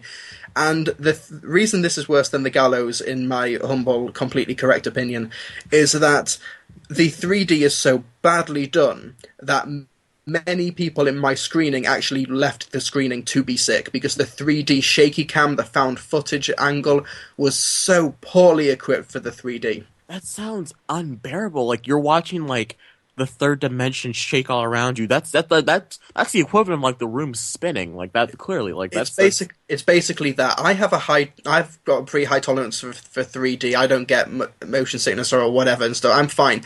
Even I was getting headaches, and yeah, I just usually get a headache whenever I watch a 3D. But that's just because I'm usually closer to the screen when I'm watching a 3D movie. That's just how things happen to turn out. Is like, as someone who has never seen a single Paranormal Activity movie, Oh, you gotta why watch. do the You gotta watch ghosts keep wasting time with all these people? Well, it's the same family. Why are they wasting time moving furniture around? The reason they waste time. That's the kind of ghost I'd be at. Is I just mess with people like in Poltergeist. Is like, it some kind of thing of like the ghosts? They're not allowed to cross over unless they haunt these people. The reason they waste time. The reason they waste time is because, and this is the legit reason, the movies would only be 10 minutes long. That's what I was saying. Like, it's be a really short. That's basically it. Like, who was it who was saying that? Like, you want to see a black family horror film? That's me. Like, basically, the family would be in the Paranormal Activity house. They'd be the Paranormal Activity house, and they'd be like, "No, we're getting out of here right now." Yeah. Whereas let's go to the church, guys. Come on, and like they just drive down the church, and the movie ends because they never go back to that house. It's like, mommy, I want to get my toy. Boy, come on. Or you know, the kid gets left. You know, like these movies will be over in 5 minutes. But I just keep going on your paranormal. It's terrible in 3D. So you think, okay, maybe I'll watch it in 2D, but no, because the 3D is oddly enough essential to the movie. It's got special 3D moments when you look through this ghost camera. You only see the ghost through this 3D camera, and what happens is that. It's really tough to explain unless you've watched it, but sometimes they go through certain areas of the house with this 3D camera, and it has this weird 3D underwater feel. But if you watch it in 2D, it looks stupid. Mm-hmm. It looks you need the 3D. Wait, so you don't see the ghost if you're watching it in 2D? You do see the ghost. It just looks that itself is stupid. Like, it's like, you know, the whole point of this franchise is that there's something going bump in the night, and then you see. And then it's just like, well, no, we're going to show the thing walking up to, and then make the bump in the night. Like, you're going to show the thing walking up to the door and closing the door. Like, it's okay. If it's called Ghost Dimension, is there an actual another dimension, like a portal that opens up, like something cool there is. like that? If you've seen the poster, there's the image of the little girl who's got this huge basically a tunnel is in front of her bed, and she can walk through the tunnel to this other dimension, which basically is time travel. I think it's tough to explain because the Ghost Dimension is meant to be the last Paranormal Activity movie, but there's so many loose ends. Okay, so do we see the Ghost Dimension? Like, do we see her go inside, or is the movie? You see her go inside, and it's just basically a house in the past. It's not another dimension. It's just time travel. So it's that painting from Harry Potter in the last one. They just walk through and they're in Hogwarts. Yeah, more or less. It's more or less that, except it's in 3D. Awesome. And you actually see the ghost, which is basically the number one rule of this franchise is to not show the ghost, but you actually see the ghost through this ghost camera, this 3D camera, and it's just a mess of CGI tendrils, and it looks absolutely terrible because the budget is just not there. So the reason this is worse than The Gallows is because it actually, if you watch it in 2D, you get a stupid looking movie. If you watch it in 3D, you're basically going to be sick. You're going to have a bad time. No one wins. But you get stupid moments in the story, like when the guy who's filming this, his wife doesn't believe that there are ghosts in the house, but he's got the footage. He has the footage of this ghost. Why doesn't she believe it? Because horror movie cliche number 156. Tick. Exactly. He doesn't show her. It's like Christopher Nolan's checklist. We talked about that before on the podcast. Like Christopher Nolan's a checklist when he makes his movies. Dead One, wife? the plot can't Check. make any sense. Yeah, dead wife, confusing plot. Weird ending. There you go. And then horror movies, it's like, yep, wife doesn't believe him. Yep, things go bump in the night. Like, how about this time we break rule number 1 and we show the ghost. Like, isn't the whole point of ghosts that we don't see them? I know. Unless you're like Insidious. Like the whole point is that you don't see what's going on. But it's like the Gallows Withers, because there's no tension building. It's all jump scares. It's all loud noises. In fact, they actually add loud noises to the scene changes. When it changed if it goes from a different camera angle, it goes whoom, and it's like, what are you doing? Who edited this? Someone who needed a life. Like I could like someone who really needed like a life coach. He's just like, what am I doing? I'm adding noises to footage. I'm supposed to be. Isn't the whole point of found footage that it's supposed to be footage that was found?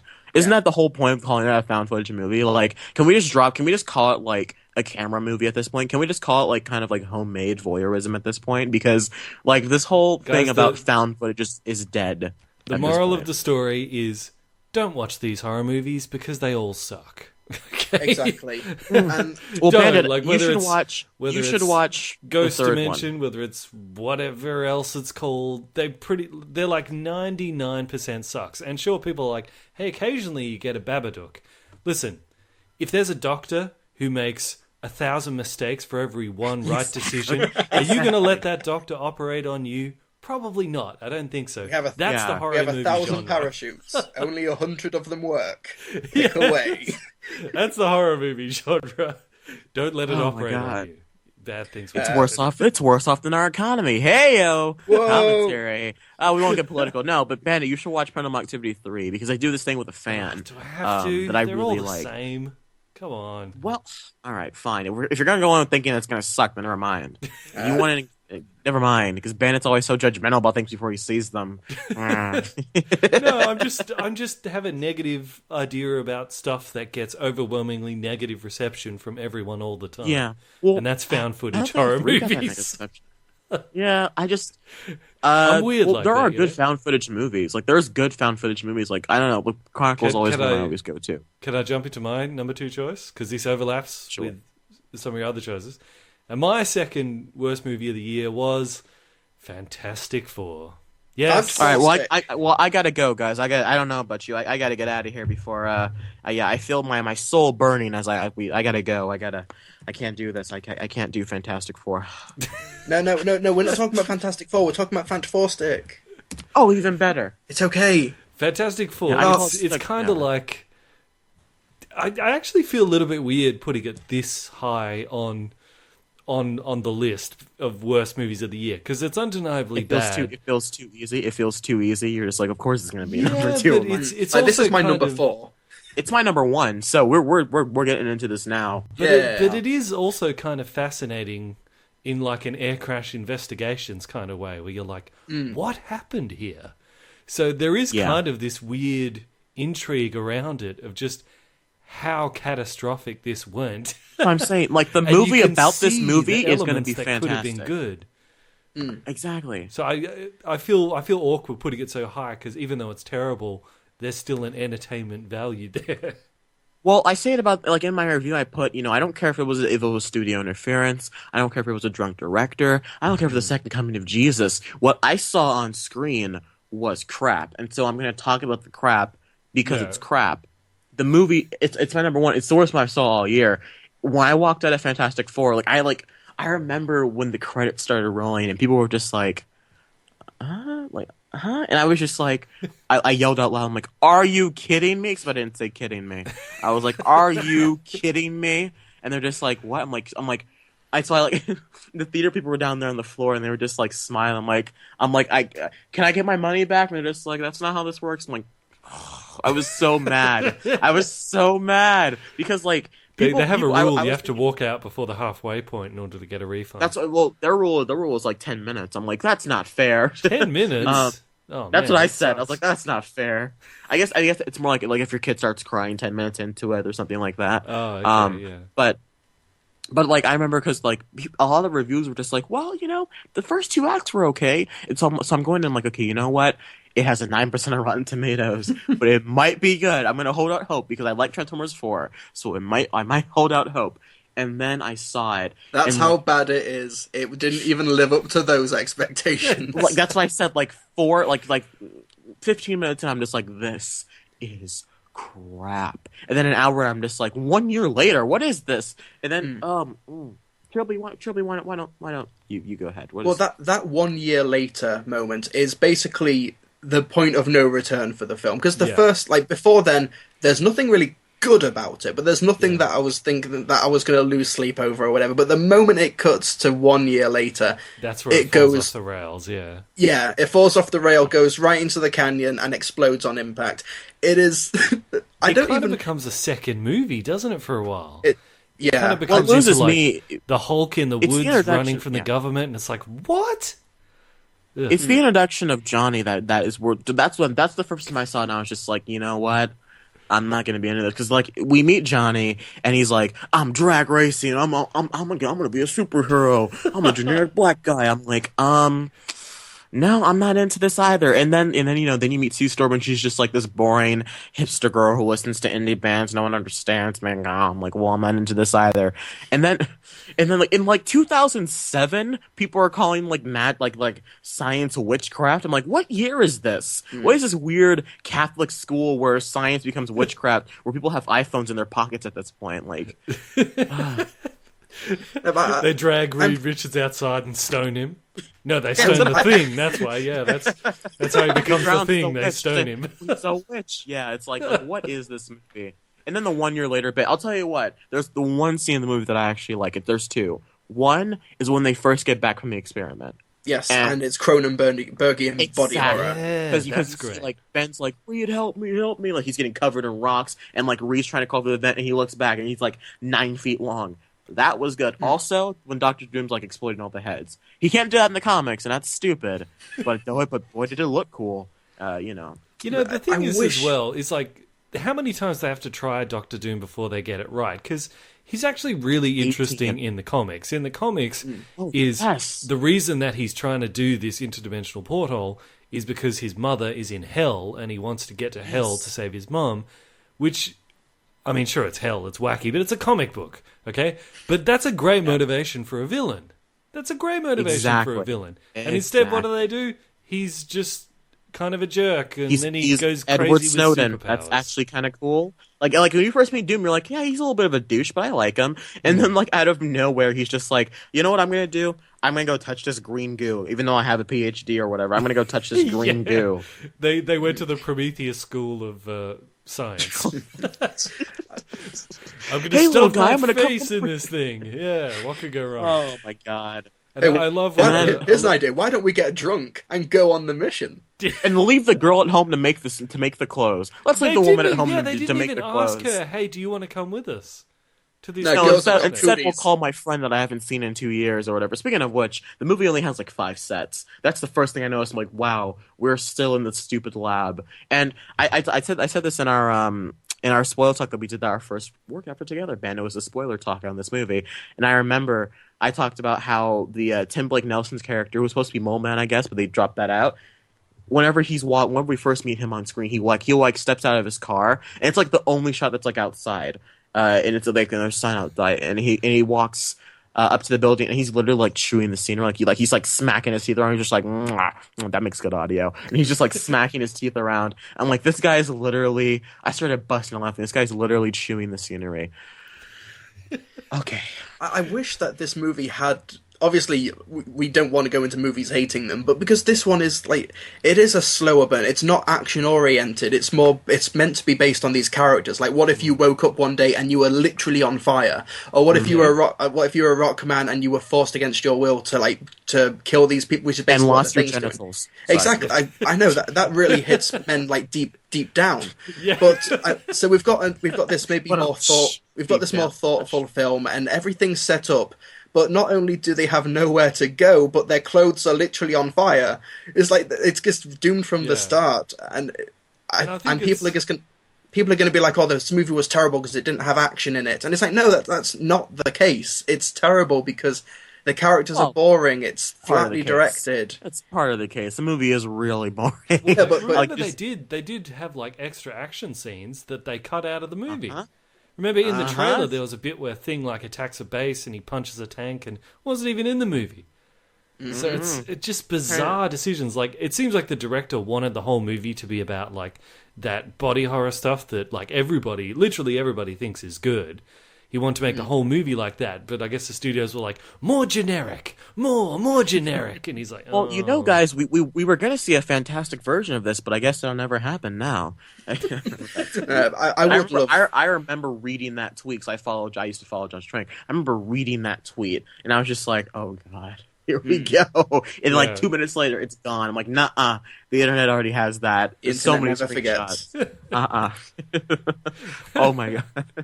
I love the bit where Johnny Storm's dad is like, Johnny, you got to start being more responsible. Now jump onto this interdimensional portal that's never been tested before and fly to another galaxy. It's like you got to be more responsible like me. So let me bring you on this person who has no experience but can kind of fix a car. Let's bring you on to fix a $1 billion machine. And you all deserve. And you know what's worse? They don't get any kind of recognition for it. Like the guy's just like, you all deserve a giant pat on the back. Thank you. Like, what am I supposed? Like, isn't it funny how Johnny's like, he's told you're an engineering prodigy, you're great at building stuff, but the first scene we see him in is that his own car explodes. Yes. Like he's a terrible engineer. But you see, it's foreshadowing because it's on fire. It's like poetry. Well, Trilbee, it's poetry. It rhymes. George Lucas forgetting names again. totally what I meant to do. Yes, but I'm always grateful for Fantastic Four because it came out a couple of months after a certain other movie that people were saying was the worst thing ever, and then Fantastic Four came along and showed them what a real bad movie is. But that other movie that came out before it was your pick, I believe, Trey. Yes, and no, Trilbee, you're wrong. It wasn't Spectre. It was actually Terminator Jenny Craig. No, Terminator Genesis. Terminator Genesis. Genesis, Jenny Smith, whatever you want to call it. The movie sucks anyways. Now, before I let Bandit go on here, let me just say that I went into Terminator Genesis with the knowledge that it had gotten really bad reviews. People were saying that it was terrible. But I went in saying, you know what? It can't be worse than Salvation. This movie cannot be worse than Salvation. And I have hopes. I was wrong. Well, according to you go first. According to your YouTube buddy Christian Harloff, this movie is actually better than Terminator Salvation. It's actually better than Terminator. Don't bring my schmoes into this, Bandit. Don't bring my schmoes into this. I will get you. I will hunt you down. Do not question my schmoes' nose. He can't be bargained with. He can't be reasoned with, and he will not stop until you are dead. No, I think like, hang on. Why don't you rant? No. I don't want to start. Well, it's just okay. All right. So I saw Terminator 2 for the first time last year, and it's incredible. I loved it. You know, everything about it was so well paced. It was so action packed, and you know, a lot of people consider it to be one of the greatest movies of all time. It's my favorite. That's what I'm saying. Ever. The reason people hate Terminator Genesis is not because it's not as good as the second film, because you don't have to be the best movie of all time to be a good movie. That's like my problem with people like Age of Ultron. People said it wasn't as good as the first one. I'm like, yeah, but the first one's one of the best superhero films ever. That's okay. My issue is that we just wanted a good movie. We have not gotten a good Terminator film since 1991. It has been It'll be 16 years or something like that since we got a good Terminator movie? If you go by that metric, in my entire lifetime, there has not been a good Terminator movie. Exactly. Although I like Terminator 3. It's a good parody of itself. But it is a good action film. A very good action film, but that's it. As a Terminator movie, no. But as a good action film, I actually... We just want good movie. And the thing is, like, everyone is terrible in it except Schwarzenegger. When Arnold Schwarzenegger's the best actor in your movie, there's a problem. He's great, but he's the best thing in the movie, which shouldn't be the case. You got Khaleesi, man. Come on, dude. Come on, Alan Taylor. You worked with this girl for like 2 years. Come on, man. What are you doing? You got the amazing face of Jai Courtney expressing all that great emotion throughout the whole movie. Jai Courtney, man. I just thought I'd beat you to that punch because I know you're going to get there. Bump Jai Courtney, man. Jai Courtney, he is like what did you call like cinematic syphilis? You didn't call him that. You said something like that. Whoa. That was Adam Sandler. He was the cinematic syphilis. Yeah. I called him film gonorrhea, Adam Sandler. No, but it's like it's like Jai Courtney, he's like the franchise killer, in many ways. He's gone and killed, both the Die Hard and Terminator, like in the span of like 2 years, which is fantastic. That's like must be a record. Well, actually, side point. Like Jai Courtney, I agree with you. He's not a great actor, and everyone's like, how does he keep getting work? But mind you, like if you do watch interviews with him, like in interviews when he's just being himself, he actually is pretty funny and charismatic and charming, and he's the kind of guy. So is M. Night Shyamalan. Yeah, but it's he still makes I understand why he gets work, because I can imagine that he's in the room with producers and they're like, we like this guy, he's really good, let's give him a job. But unfortunately, none of that seems to translate onto the screen. Well, he's a good-looking, chiseled white guy. Of course, he's going to be in demand. Yeah, you should just let him be himself. Hopefully, Captain Boomerang, he's just being himself, and then people will be like, I'm cautiously optimistic about Captain Boomerang, because I'm like, just be yourself, Jai Courtney. Just be an Australian douche. That's what we need you to be, please. Yes, exactly. There's not. I think look, I've only seen the movie once since I saw it. But and I remember walking out of the movie and going, "This was terrible. The plot is nonsensical. The writing's terrible. Poor use of John Connor." And Matt Smith coming out of nowhere, great, awesome. See you again in like he pops up once in the movie. I'm like, great, see you in an hour and 20 minutes. Like, and then he pops up, and then they just like, we're gonna destroy Skynet, but then Skynet becomes part of Genesis. I'm like, what is going on? It doesn't. I don't know what else I can say about this. Bandit, why don't you go ahead and defend the movie for you? Go ahead. Okay, well, here's the thing: is like everyone loves bagging Terminator Salvation, and rightly so. But for me, like all the future stuff in Terminator Genesis is basically shows you what Terminator Salvation should have been. That's how you should do a movie of war in the future. They fight at nighttime, not during the day. They have laser guns. They don't have those weird mini guns. It's like we saw from the Mad Max inspired Terminator 2, Skynet fighting future type thing. Interesting fact, he did actually write Kyle Reese with the idea that he could fit into the Mad Max universe if you just picked him up and stuck him in there, which he could. Why they would get a buff guy to play a man who's probably been eating rats, I have no idea. Yeah, that's true. Okay. I agree with that.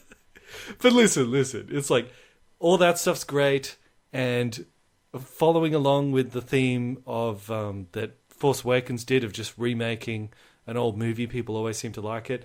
A lot of the stuff in the 80s didn't remake New basically, Hope. Yes, Force Awakens is not a remake. It is a remake. Sorry.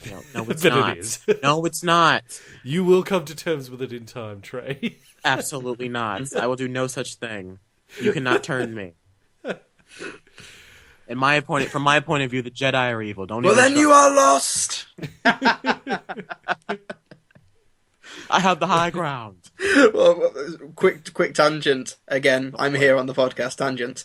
When my Trilbee, where you been? No. Hello. No, I'm just listening to you rant about Terminator. When my brother read my Star Wars Force Awakens review, he's just like, "You were my brother. I loved you. You were the chosen one." Because he's like 5 stars, favorite movie ever. And I was like, yeah, it's good. I enjoyed it. No, but it's like 1,000,000 out of 10. So, all right. I don't think so. I like it. I'll defend it if people are bad-mouthing it. It's like, no! 10! But anyway, I just thought that was... I didn't give it a perfect 10, but I gave Steve Jobs a perfect 10. Have you seen Steve Jobs? I have, yes. That's another movie, like Fantastic, that I would like to have a movie about the making of the movie. Oh my god, yes, but I think it still turned out to be fantastic. But keep going. Sorry. Wait a minute, is that because you didn't like Steve Jobs? Oh no, there was just so much there was so much behind the scenes stuff for Steve Jobs. It was in production. They switched studios. So you want to know how it was made, but for good reasons, not for... Oh yeah. This isn't like the death of I'll tell you why. Aaron Sorkin is the reason that movie did not turn out to be crap, because, man, that script's fantastic. No, but Bandit, keep going. I actually would prefer to see Steve Jobs as a stage play. I did like the film a lot, but I'd love to see it on stage. Anyway, that's the theatre hipster. Theater is hard to do, in my opinion, but keep going, Bandit. Yes. No, but yeah, it's like, because we had a big argument about this Trilbee, and basically, look, I don't think there's any criticism of Terminator Genisys that doesn't basically just come down to people who were poisoned by the internet, poisoned by nostalgia, and decided they were going to hate the movie before they even saw it. Before they even saw the very first trailer, people were already determined they were going to hate it.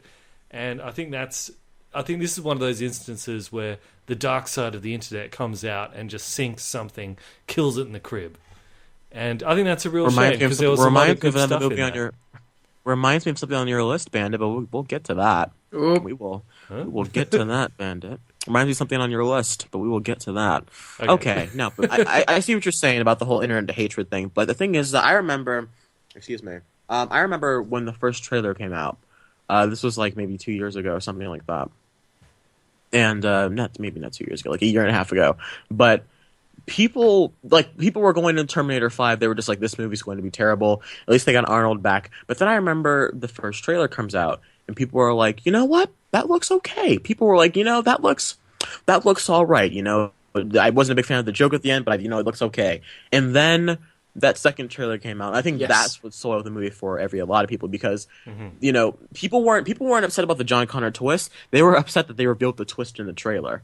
And I was one of the people that were just like, well, maybe it's not the biggest twist in the movie. It was, but that second trailer comes out, and you're just like, well, we've seen the movie. What are you doing?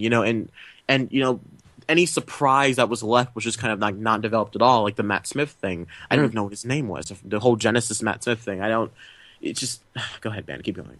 Yeah, well, I mean that's how you viewed it, but I think if you go back and you look at people's reaction to that first trailer, people hated it from the beginning. You go back to when the first images of like the characters, people were hating on that. You go back to when it was announced that it was going to be made, trash. People were hating on that.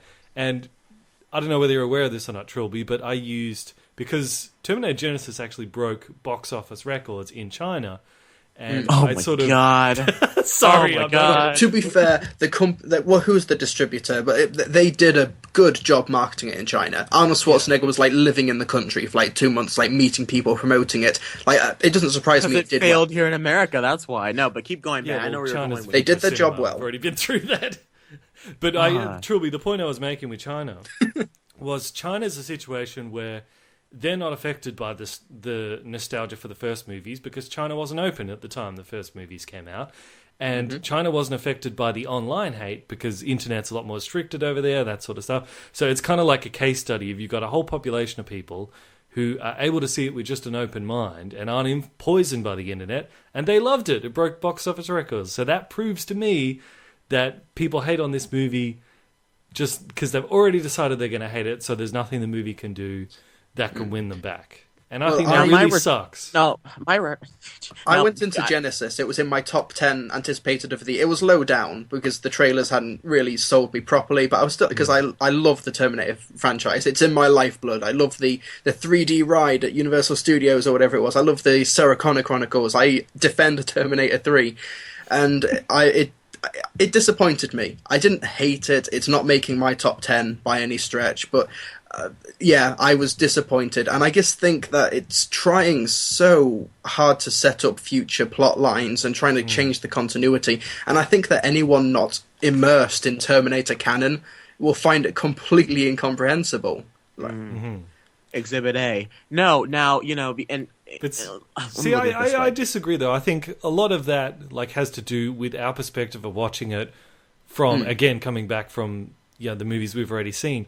Like, when I've rewatched that, I tried to look at it from the perspective of, if I knew nothing about, the previous Terminator movies, would I be lost watching this? Not really.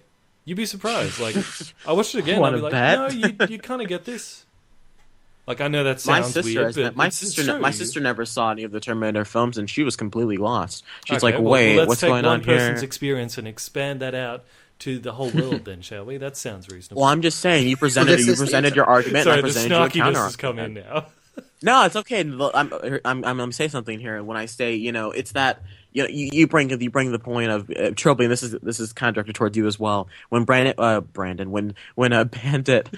stated the China thing, he actually made a video out of this about how why China had a big time watching Terminator Genesis, and even moving that aside, money does not equal quality. Just because a movie does well does not make it a good movie. You know why?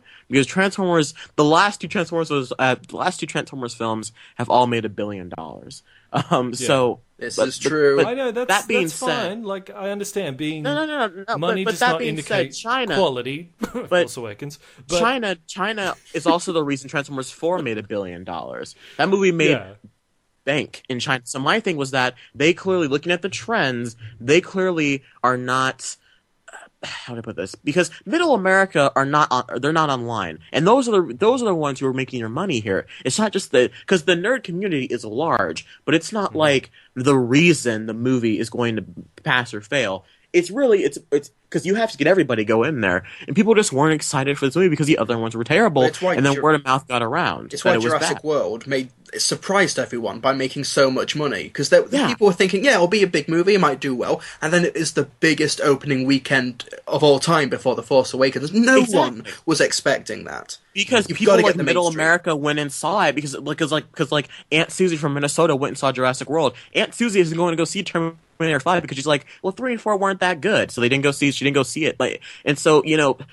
So that your whole the internet is the reason this movie didn't do well. I can't go for that. And also China, looking at the trend, they're not really ones to. And I got so much. I almost swore. I got so much hate for this.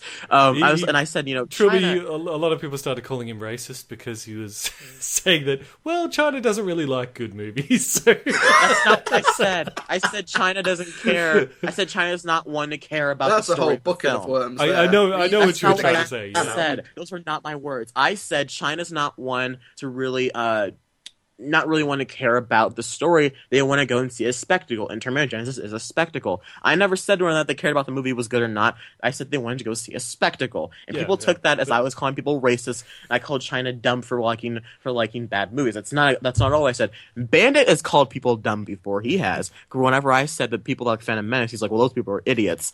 And I was like, well, often it's subjective. But that's a whole other argument for another day.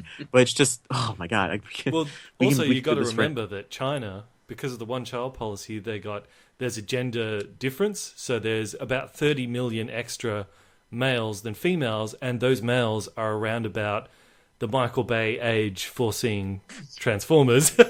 So that's also part of the reason why Transformers is so popular over there. There's a lot of teenage boys in China, more so than usual, and they obviously like Terminator Genesis too. But hey, Trilbee, here's what I was saying. Like, you can say that Terminator Genesis is a bad quality. That's fine. I got no problem with that.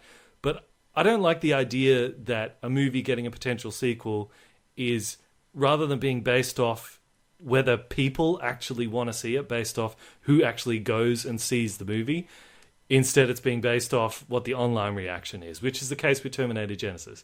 Because not true. It did make enough money to justify a sequel, and it has proven that it would be popular and would make money back in China, but just because of the online hate, they're saying, no, we're going to scrap the sequel. And I think movies should either rise or fall based off their own merits, not off online hate.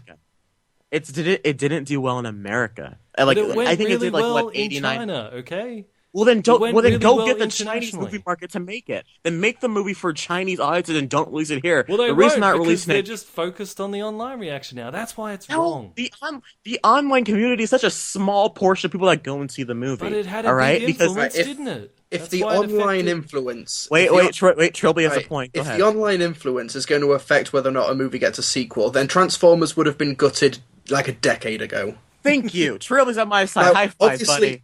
High five. Obviously, there are exceptions. There are cases, but like online hate pretty much killed Fantastic Four right out of the gate in terms of box office. That word of mouth was like toxic, and it spread fast. Yeah. Exactly. With Terminator, I think that it made money in China. I don't know if they're going to be moving with a sequel. If they do make a sequel, you can bet your bottom dollar that it will be primarily set in China, and it will cater to a Chinese audience like Transformers: Age of Extinction was. Most of that movie was set in China. They get subsidiaries and so on. But I don't know if I want to see a sequel. I kind of half want to see a sequel just to see how much deeper they can dig this hole. Like I was morbidly curious about an Amazing Spider-Man 2 sequel because, okay, how are you going to get out of this? I'd pay a lot of money to see that, man. I don't know how they're going to. Yeah, and look, this is what I said to Trey as well. Like, if you don't want to see it, that's fine. But from a business point of view, if China, who is going to overtake American audiences by 2017, is going to soon become the biggest market in terms of movies. That's a projection. Let's the thing. That's a projection. Yeah, but it's on the path to overtake. The movie business there is only getting bigger, and it's on track to overtake American audiences soon. So from a business perspective, if you have a chance, opening weekend. From a business perspective, Trilbee, if you have a chance to set up a new franchise in one of the biggest countries in the world and make Transformers level money in the long run, why would you not want to do that just because of online hate? From a business, sure you can say I don't want that because I want good quality, but I'm talking about money for a businessman. You'd be insane. Online hate can affect business, but it is ultimately a business. They'll go where the money takes it. I think that if they are to make not the movie art, then make the movie in China. If they're going to make a Terminator, because the online hate. That's why I don't think it's. Why they're not going to make the movie in China? If they're going to make a Genesis sequel, well, they're not refusing to make it because it didn't make enough money. Because it did. It broke box office records. It made enough money in China. That's why I'm saying it didn't make enough money. It made like what, $80 million here? Right, worldwide. I'm looking at It still made more than enough money back. It made $440 million worldwide on a $155 million budget. That is profitable, not by a great margin, but that is profitable. So if they're going to make a sequel, they cut the budget a bit, maybe get it down to $100 million if they can, and then market it heavily in China. That's the only way I can see this happening. Yeah, how much did it make here in the States? How much did it make here in the States? You both argue, I'll get the numbers. Yeah, look, we talked about Transformers 5. I hate all the Transformers. I hate the idea they're doing another Transformers. But if I was one of the people who's going to get paid, I would not be trying to discourage them from making another Transformers. I feel like this is just because you like the movie. I feel like this is only because you enjoy the movie. This is the only reason that we're having this debate now, because you enjoyed the movie. Okay, I have the numbers. Yeah. Can you really call it a good movie, though? Can you call it a good made movie? Yeah. Really, ladies, I have the numbers. It's not the best of the year, but it's certainly a good movie. It made 89 million in America. Didn't even break 100. But in China, it did make 112 million. It's not a massive. It's not a massive difference or a massive $112 million. Ooh. In China, it made a profit. It made more money than probably. Then go and shoot it in China. Insert some movie I'm thinking now. It did well in Japan. Japan liked it. I don't want the Japanese. That's Trilbee. That's the thing that bothers me. I'm like, I don't even know what this argument is in aid of. What are you arguing about? Here's the thing, Trilbee. The reason I get upset about this is not just because I liked Terminator Genesis. It's also because I believe that movies should either rise or fall based off, butts in seats, people who actually go and throw their money at it, rather than a small group of vocal loudmouths online dictating what movies get sequels and what don't. That's what I think should happen. And I'm saying that it's not. My thing is that it's not going to make. It didn't make enough money in the U.S. In the U.S., it did not. The reason isn't the whole picture when it comes to movies anymore. It's not the 80s. What about Pacific? Okay? What about Pacific Rim? How come that's not getting a sequel? It's not getting a sequel because it didn't do well here either. I don't know. That's the exact same Pacific thing. Rim.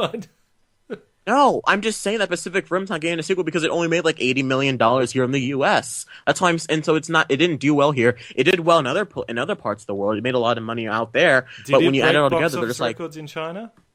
Probably not. I'm guessing. So there's more. But I'm building to like then my argument applies to TG, but not. If you want to PR. If you want to do a sequel, then put it in PR. If you want to do a sequel, put it in China. Make it in China. Get a Chinese studio to make it. Put Chinese actors in it. Yes, I agree with you. So we should get a sequel. I'm glad we finally agreed. Don't waste our money on it. Don't make it a U.S. movie. Don't release it here. Well, it's not going to make any money on it. It would make its money back because there's a fan base. Listen. Let me give you one last thing before we move on because we're done. ABBA, right? I think was it Swiss or Swedish? I didn't expect it to go in that direction. Shelby, what's your number two? No. Just hear me out. ABBA, right? I think it's a Swedish band, but they did more tours down here in Australia than any other country. Why? Because for some reason, ABBA was insanely popular here in Australia. That's why they did so many tours down here. That's what you do. If you have a band or a song or a movie or whatever, and it's very popular in a certain area, you go there and you build your audience from there. That's what you do. You go where the fan base is. So if the fan base for a sequel to Terminator Genisys is in China, that's what you do. You focus on the audience there, the people who actually want to see it, and you build from that. That's what they should be doing with Terminator Genisys, but they won't because of people online. And I think that's a mistake.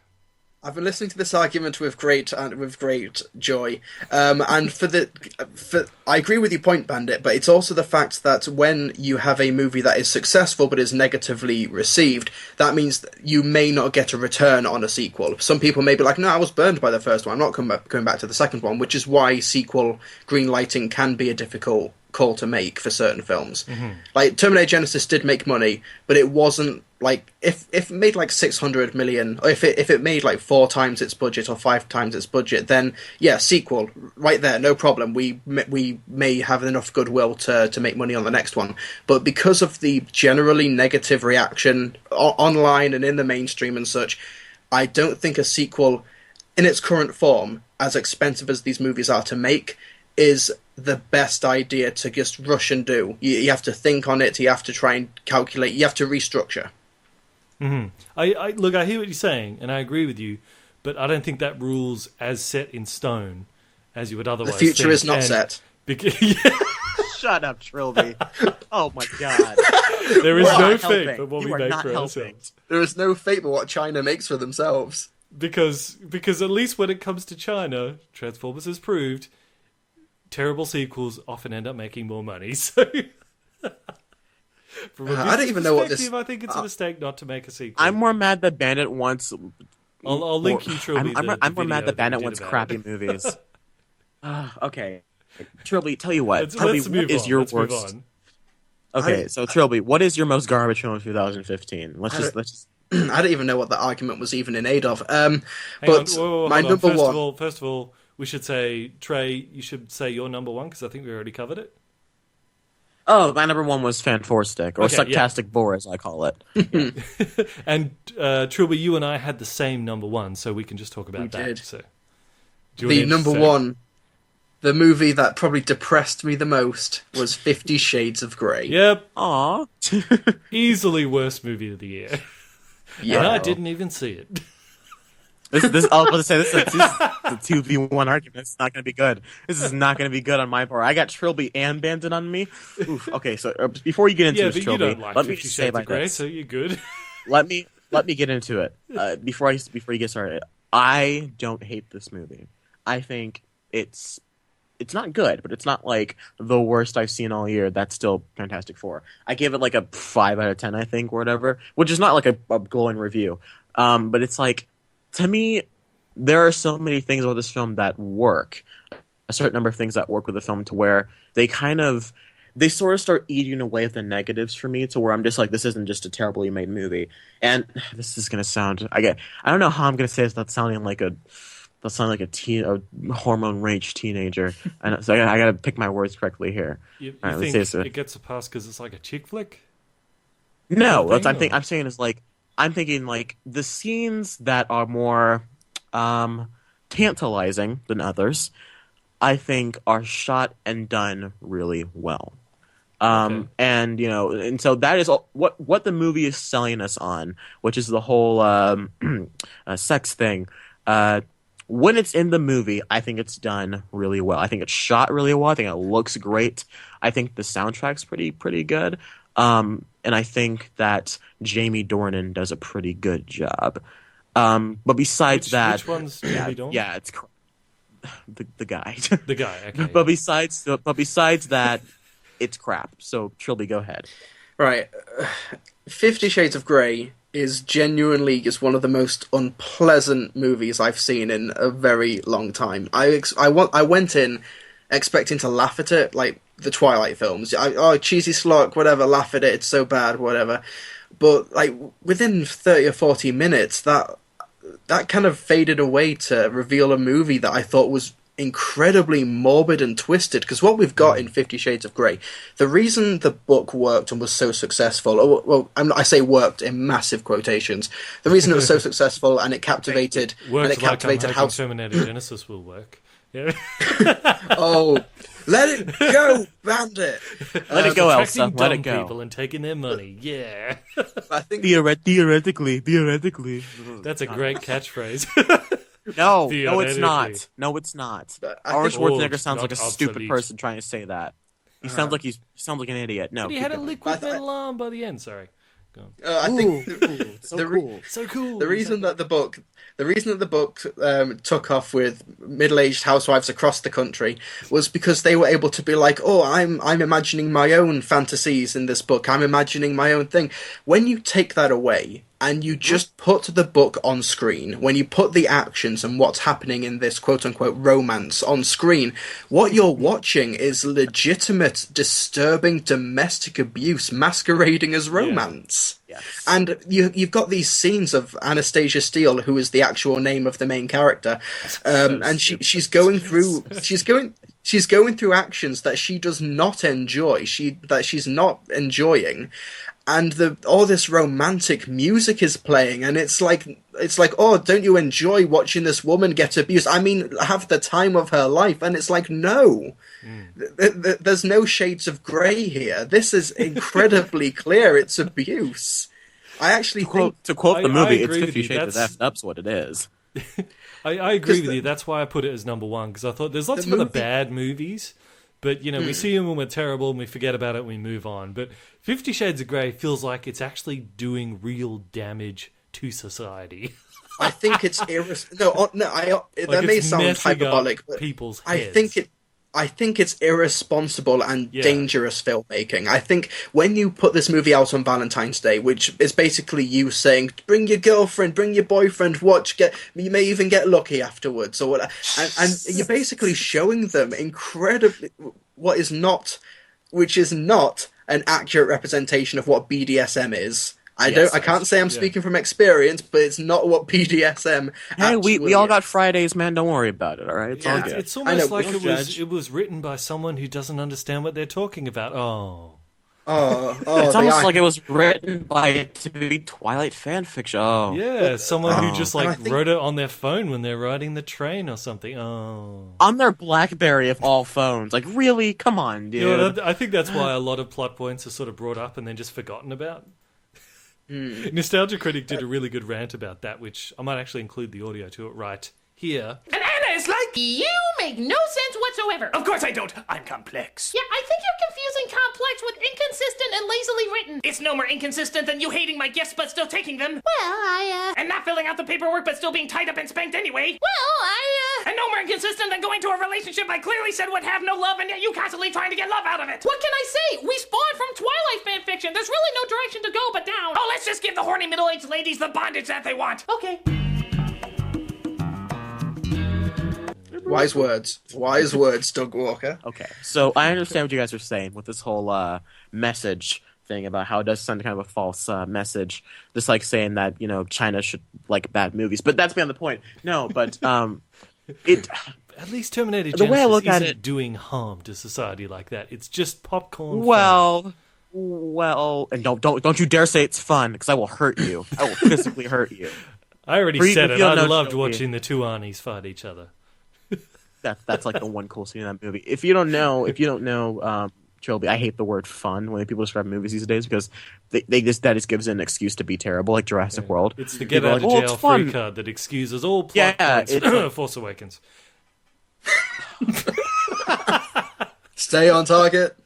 Stay on target. Thank you, Trilbee. I'm sorry, Trey. Please go on.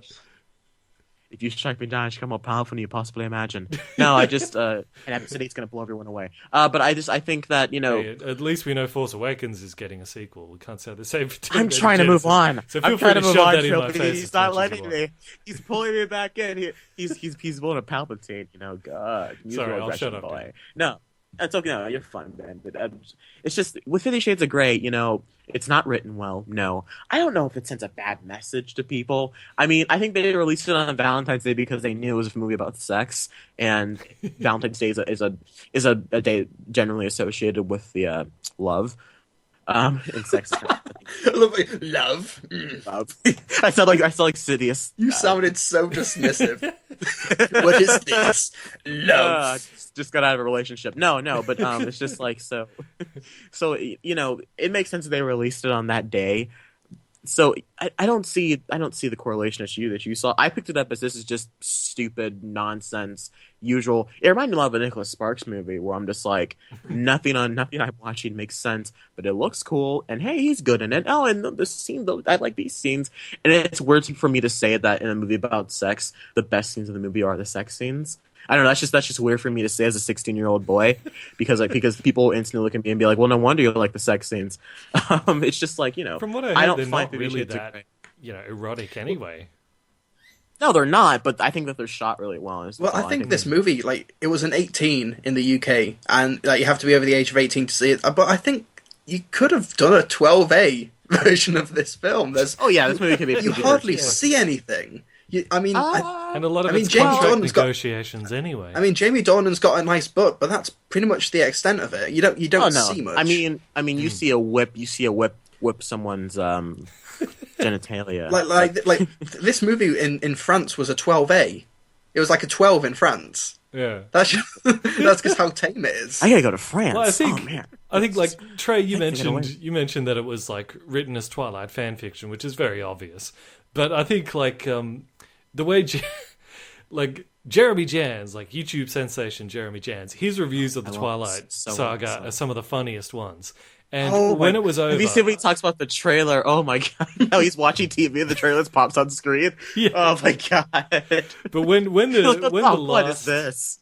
But when the last Twilight movie came out, he said, I attribute these movies to kind of like a jail rape situation. Like first few times it happens, you're like, oh, this is horrible. But after a while, you just go somewhere else in your head, and it seems to not hurt as much. You just go limp. It doesn't hurt as much. It's finally over.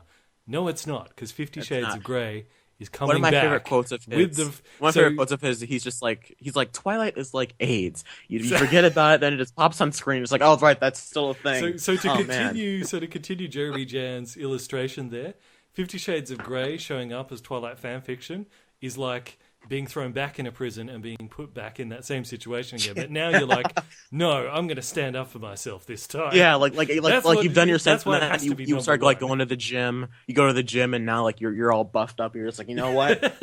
No more of this. It's like an Oz, yeah. Like I'm wearing a chastity belt this time. You're not getting it. The Mad Max style chastity belt. Yes. But it's angled. That's what I'm saying. We need to stand up against 50 Shades of Grey. We can't allow it. We should stand up against. I can't. I just. I think the movies. I think you guys are looking at this movie as more of a. I think you guys got more offended by the movie than I did. I just saw it. To be fair, I chappied it and watched it on my phone. And in May of last year or whatever, and I was just like, Chappy it's okay. I mean, it's a word for pirating, by the way. Truly, yes, yeah. I listened to the podcast. Okay. Why, thank you. Oh, really cool. Why, thank you. Yeah, I did my homework. Thank you. So you know how irreconcilable we are. No, but it's just the movie was just like, I mean, yeah, it's bad, but it's not like everyone said it's like the worst thing ever. I'm like, it's really not. But then again, I didn't watch it in the theater, which I'm pretty sure the air was moist in the theater, but that's beyond the point. Actually, in my screening, I knew that I'd have to review it and everyone would want to know what I thought of it. So I saw it the morning of Valentine's Day so I could see my girlfriend in the afternoon. And I was probably the youngest person in that screening by a margin of 40 years. It was basically just old couples. Oh man, that's so creepy. So they were all asleep, right? They were all just dead. They were sleeping. I don't know. I daren't look at what they were doing. What, was it like the? Did you see it at like the middle of the day, like on a weekday or something? It was like 10 o'clock in the morning on opening day. When was Valentine's Day in the UK? Saturday. It was Saturday this year, I think. So it opened up. Well, that probably explains it. Yes, it was Saturday. I found that now that I didn't have a proper job and I'm seeing movies at like 2 p.m. on a Tuesday, I found that at that sort of time of day, a lot of baby boomers go to movies because they got nothing else to do, I guess. Just them and like YouTubers, I guess. So it might have just been because it was that peak of the day when the baby boomers show up and watch everything. And they're like, oh, what's that? I don't know. Let's see it. Look, you guys can hate the movie all you want, but I looked at it and I was just like, it's fine. I mean, it's not the worst thing I've ever seen. It's not Terminator Genesis. If you look at it in terms of just pure filmmaking, it's not really terrible. I can't say it's shot and put together well. It's like a $40-50 million movie. It looks like a fifth of that. Really, you think so? Oh yeah, it looks cheap as hell. I thought it looked great. I mean, there was some good lighting, but there we go. Like Sam Taylor Johnson, I think is a very promising director, but she's completely wasted here. And it's like she did not want to do the sequel because E.L. James kept on trying to hijack the. She tried her best, man. Like there's certain shots where you watch them and you're just like, wow. They shot the heck out of this scene, and I go back into the more tantalizing scenes. The first time he how do I put this cleanly? The first time he whips her with the little whip thingy, it was very Jesus, how do I say this? God, this is such an awkward movie to review. I was gonna do a review. I was gonna do a review of this movie, and I was like, you know what, it sucks, but people are gonna look at that and think it's a double entendre, so I can't say that. But so it's like, the first time he engages in what they call BDSM, which actually isn't, I don't think. You're watching, like, this is actually kind of, I don't want to say arousing. It's actually kind of tantalizing. It's very intriguing to watch on screen. And I think they shot that really. Don't feel awkward talking about this, Trey, because me and Trilbee, we're here with you. Together. It's not awkward. And of course, my hand's on your left leg, his hand's on your right leg. We're here together. We're here to support. The fact that I'm 16 makes this even better because, like, I can just hear the police going. Oh my god! it's my Michael Bay's watches like. I got an idea. No, but like, you guys can keep ranting about how it's like degrading and how it has like a weird message and how it's sending the wrong kind of. It's not just the fact that it's just trying to romanticize domestic abuse, which I think is just the worst thing ever. But it's also the fact that like 50 Shades of Grey doesn't understand relationships on a fundamental level. Like, most movies like this don't really. Like most Nicholas Sparks movies really don't understand romance. Yeah, but like they at least get half of it. Like the Nicholas Sparks movie, The Longest Ride, came out this past year in the UK. I don't know what year it came out in America. It came out like March of last year. But yeah, and what you had the half of the movie was like, yeah, this is actually a good portrayal of relationships, and the other half is like, who did the same writer even do this? Like, at least were they both ridiculously hot and perfect in every way? No, there was also a couple who were like in World War One or something as well. It's a two-pronged narrative, and one of those narratives is actually pretty interesting and quite mature, whereas my question though is that were the two main leads incredibly attractive and perfect in every way? You had the girl from Tomorrowland. And she's meant to be like 15 years old in Tomorrowland, and then I saw her getting naked in the Longest Ride, and I was like, no, the age is wrong. Wait, how old is she? She's like in her mid-20s. No way, no kidding. Right. And you've got Clint Eastwood's son. I guess Bandit's over here like, oh, really? Yeah. But whereas with 50 Shades of Grey, you've got Christian who refuses to compromise or do anything to make Anastasia happy.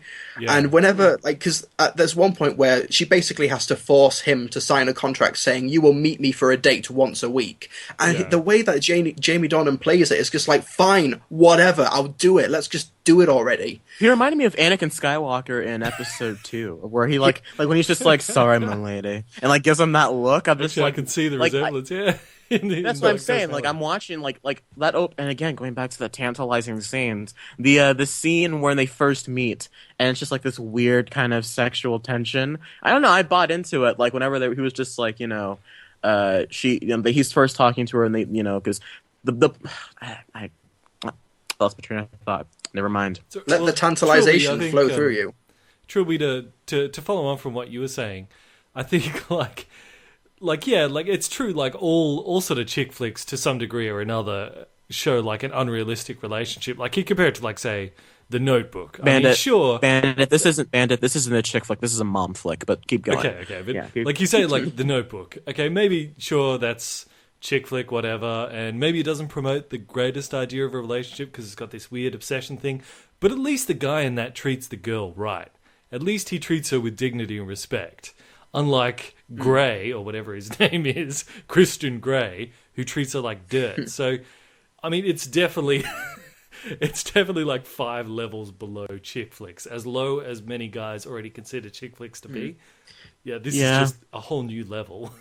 It's like Jamie Dornan is famous for acting in this TV show called, I think it's called The Fall, and he plays a psychopath in that series, and it seems like he's given the exact same performance here.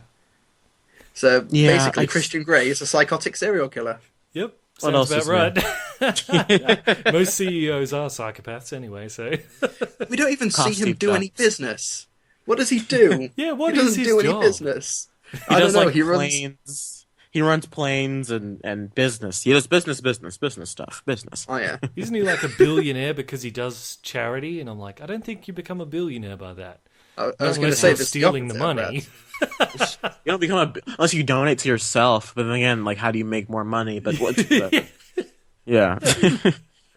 I don't think they were worried about that when they wrote the book. He robs from the rich and gives to the poor. He considers my thing is that I wish they would have went further with it, with the whole BDSM thing, because or at least with the whole sex thing, because I've read 80% of the book. Don't ask why. I just you read all read all the Hunger Games books too. God forbid. And Mockingjay put me to sleep 18 times. But I read 50 Shades of Grey, and they do some gnarly stuff in that book. Like, I don't want to. I'm going to keep this clean, but Miss Steele is going through her gift of the month, and Christian. She's fallen to the communists. Yes, that's fantastic. That's amazing. I gotta use it. No, but but Christian still wants to. She's going through her Alice in Wonderland stage where they paint the roses. She's painting red. the roses red. Yep. Oh God! Subtlety is quickly dropping. No, but it's like, you got any more you want to make before I keep going here?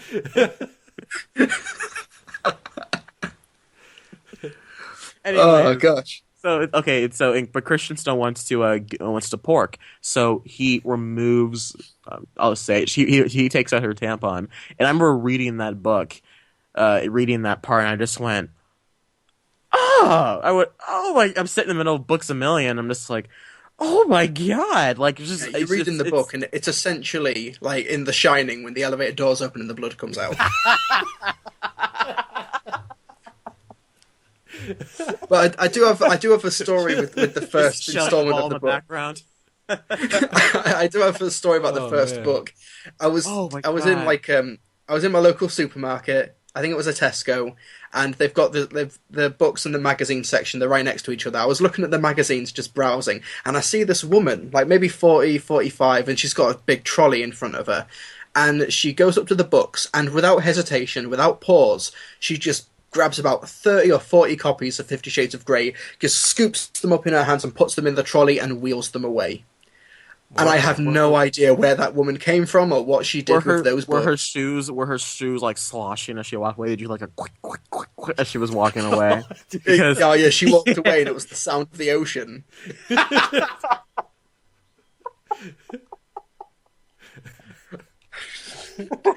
Gee, I don't understand. Please explain to me. No, don't explain to me. Well, on that don't note, you double my age? On that note, there are. I will say, just a final note. Probably my most popular review on my website is of this movie. I've done like a 4,000 word breakdown on why this movie is just the worst on my website. So feel inclined to check that out if you want a spoiler-filled breaking down. Just 10 for points fun. to Gryffindor for Mr. Word over here, overachiever. Jesus. Yeah. It's Leviosa, not Leviosa. Cha. Now you swish and flick tray. I can't breathe. Sorry, okay, keep going. Okay, yeah. So you were done. You were done. Okay. Oh, yeah. So your final point was to plug your website. That was what you were trying. It's basically. There's a lot to say about this movie. There's a lot that I've not covered, and if you want more, then feel free to read my thing. And yes, it is a plug, and I am without shame, like this movie. All right. Excuse me. I'd like to ask you a few questions. On Paul Spooner asks, 2015 was the year of revisiting old franchises like Star Wars and Jurassic Park. What nostalgic properties would you like to see revisited in the future? I have the answer. I have an answer if you guys would like me to go. Yeah, give us time to think. I'm actually really excited because they're actually just coming back like this year, like Fantastic Beasts and Where to Find Them. I'm actually really stoked for that because I was Harry Potter. It was Harry Potter, Batman, Star Wars, and Power Rangers, like my things growing up. I would switch between all of them.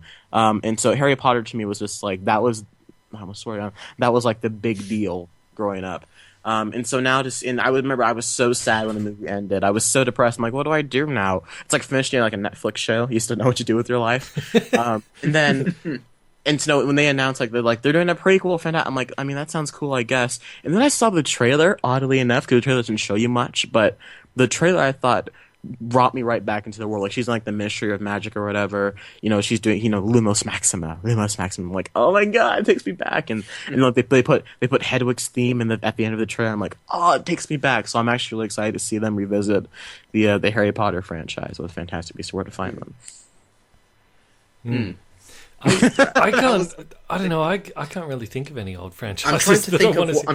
They're remaking so many of them, it's hard to think of any that aren't getting remade. It seems kind of like reverse of these days. Like, people don't want things to come back, is what I'm hearing more than anything. All right.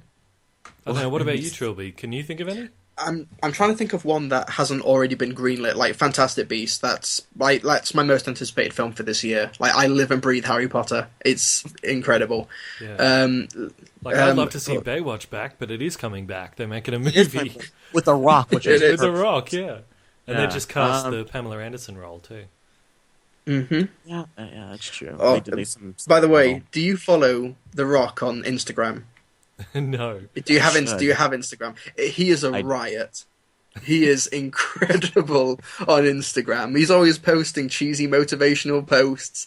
He's always dropping like news about Baywatch and all these films he's doing. Like they even he posted a slow motion video of the new Pamela Anderson replacement running in slow motion. Yeah. like saying this was part of the casting process. They have to look good running in slow motion. And isn't it they stop and like The Rock is actually just moving really slow, but it's not slow motion. She's like, yeah, you're not supposed to run slow for the slow motion. He's like, yeah, but it looks better. The Rock is such a huge man, and like the whole world is he can run in slow motion and just be like, The Rock is such a great guy. I want to meet The Rock. He's just gotten bigger and bigger, hasn't he? Like you go back and you watch he's wrestling during the year 2000 or whatever. He's so much thinner. You go back and watch Doom. Even Doom was 2005. Go back and watch Doom, or even the Game Plan. And I feel like once he hit Fast and Furious 5, that's when people were just like, The Rock is huge. It's like only The Rock could make The Rock look like a pansy. That's what I'm saying. I love that picture. There's a picture of he would totally beat Vin Diesel in real life, by the way, too. Oh my god, no question. Yeah, and I loved it in Furious 7. He stops wearing tight shirts. He looks a little chunky, Vin Diesel. Yeah. So, but I love it in all the interviews for that movie. Everyone was asking The Rock and Vin Diesel, who do you reckon would win in real fight? And Vin Diesel in all his interviews, he's like, I wouldn't want to fight The Rock. He's great. The Rock in all his interviews, he's like, I'd beat him. I totally agree. Exactly. I feel like, I think the only person that could beat The Rock in a fight was Ronda Rousey until she got kicked in the face. But I'm telling you, there was a long time with this track record, the only person who can beat The Rock is The Rock 10 years from now, when he just gets bigger and bigger. Is The Rock 10 years? It's like McConaughey's Oscar speech. His hero's him in 10 years. That's But I actually do have a franchise that I'd like to see brought back. I've thought of one. It's kind of in limbo, so it could be a cheating answer, but the Friday the 13th horror franchise. Well, we're on the same wavelength, aren't you? Friday the 13th. And what's worse is that they're going to bring it back, and you're going to crap all over it because you're going to hate it. As long as it's not involving a ghost or found footage, it could actually be good. There was talk that they'd be doing a Friday the 13th found footage movie, and I was like, no! Don't do it. That to me sounds actually really cool. That to me sounds cool. Those plans fell through, though. I'm actually kind of sad how hard? I'm gonna do a little rant here. How hard is it to make a Friday the 13th movie? You cast 5 kids, thing. you put them in the woods, and then you get some guy in a mask to chase them for 90 minutes. You don't even need a script. Yeah. Oh my, the Rock. Just have The Rock play every single role, including all the female ones. That'd be great. It's just The Rock in drag. The Rock. He's like running from the villain. The hands flailing. It's like the 6'2" man just like chasing after this like 7-foot rock, and he's like right, like a little pansy. Oh my god! They unmask Jason, and it's just a deformed version of the Rock. It's the Rock in a prosthetic, but he still has that winning smile that he has. He's got actual rocks buried in half his face. That's his deformity. He is the Thing, but it's just the Thing's head. Did you ever watch Avatar, Trilbee? Did you ever watch that show, Avatar: Last Airbender, on Nickelodeon? I've watched the first season and bits. Oh my god! Because there's season 2 and 3. Yeah, I've watched. This is character in season 2. It's really good. There's this character in season 2 called the Boulder. He's like a professional like earthbending boxer. They call her the Pebble. I'm like, how cool would it be if they made a movie about Avatar like season 2 and they cast the Rock as the Boulder? That is something that like this like a little thing I would do. And he has a sidekick called the Pebble. Yeah, that's what I'm saying, right? Yeah. like kind of like how bullies always have like the backup guy, the guy that like pipes up the bully like in A Christmas Story or whatever. Yeah. Oh, Pebble. So okay. Baywatch is the only thing I'd like to come back. I'd like that to come back. It is. I'd like to see Xena Warrior Princess. She's coming back. You know, we talked about He-Man before. That's coming back.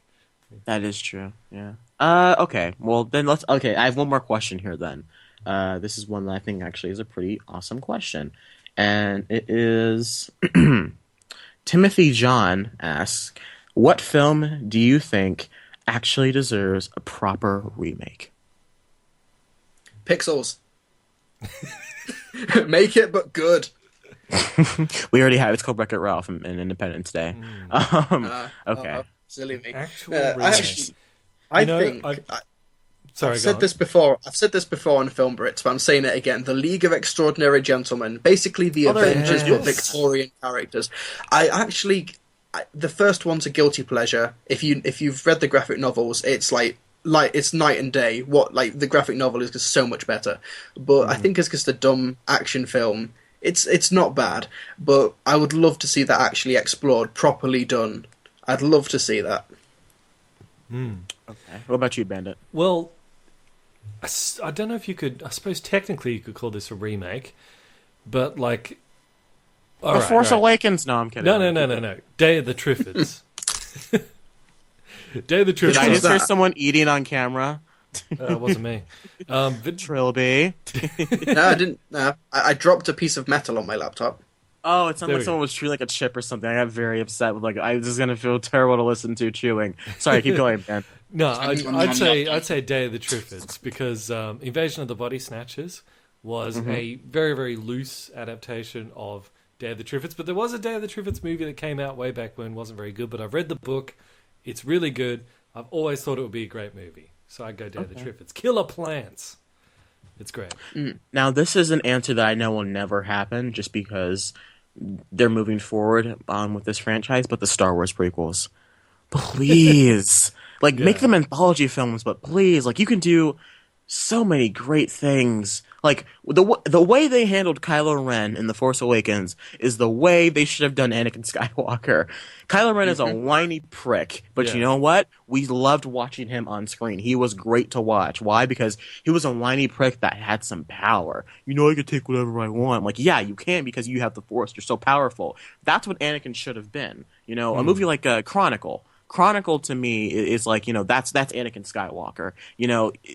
The belated media does these not what it should be, but what if they were good? What if the prequels were good? And he did the prequel trilogy, and episode 3 is so good. You got some pressure going on, you Bandit. But episode 3 is so good because And you know, and the way that, you know, you can establish a relationship between Anakin and Obi-Wan and do it so well, and I've said this before about The Force Awakens, you know, in 4 minutes, they establish a better friendship between Finn and Poe than they do with Anakin and Obi-Wan in like 6 hours. Yeah. So it's like, you know, like the way these movies can be so good. And I know do you really think though that if they said, hey, we're remaking the prequels, people would really want to see them? Or is it best to just let sleeping dogs lie? I think it would be cool if they did maybe a book or a graphic novel series, which is basically just the prequels redone. Like, it's not canon; it's just something for the fans saying, "We know the story is great." Yeah. Well, the Revenge of the Sith novelization is really good because you take out all the George Lucas BS, all the George Lucas beef shank. You take all that stuff out. But look, I'll tell you something. Is like. I know this is something I get from my videos where I'm trying to remake it, is because it's getting to the point now where the people, like, I mean, you know, Trey, you've said you're part of this generation where the generation whose first exposure to Star Wars was the prequels, like they're getting to an age now where they're more of a force online. So I think even if you did do the prequels and it was much, much better, I think by the time you make it, that generation's going to be much older and would think that this is not necessary. The others weren't that bad. So perhaps it might be better to just let sleeping dogs lie. Maybe just do the story, or even not the story, but I want to see. Maybe if they released it as just like animated movies or something, not like full on in cinemas. Just something. Just redo something this that's story. There. Yeah. And I'm not talking Clone Wars. I'm not talking Rebels. I'm talking the story and the downfall of Anakin Skywalker, but told through the perspective of who it should be told through, which is Obi-Wan Kenobi, because pretty much in 2 and 3, Obi-Wan's basically just the side character for the Anakin beef shank. Those movies really could have been something spectacular, and they just fluffed it all up, and it really upset me. Well, there is precedent for doing for alternative stories of what we've already seen, but released in like book form or graphic novels. I can't remember what it's called. I think it's basically a big 300-400 page graphic novel of the original Star Wars script before. Yeah, and it's crap. I've not read it. I can't attest to its quality, but I think there is precedent for releasing something like that. Like it doesn't have to be a big theatrical movie. It can be an animated film. It could be a graphic novel series or something. I just think it might be interesting.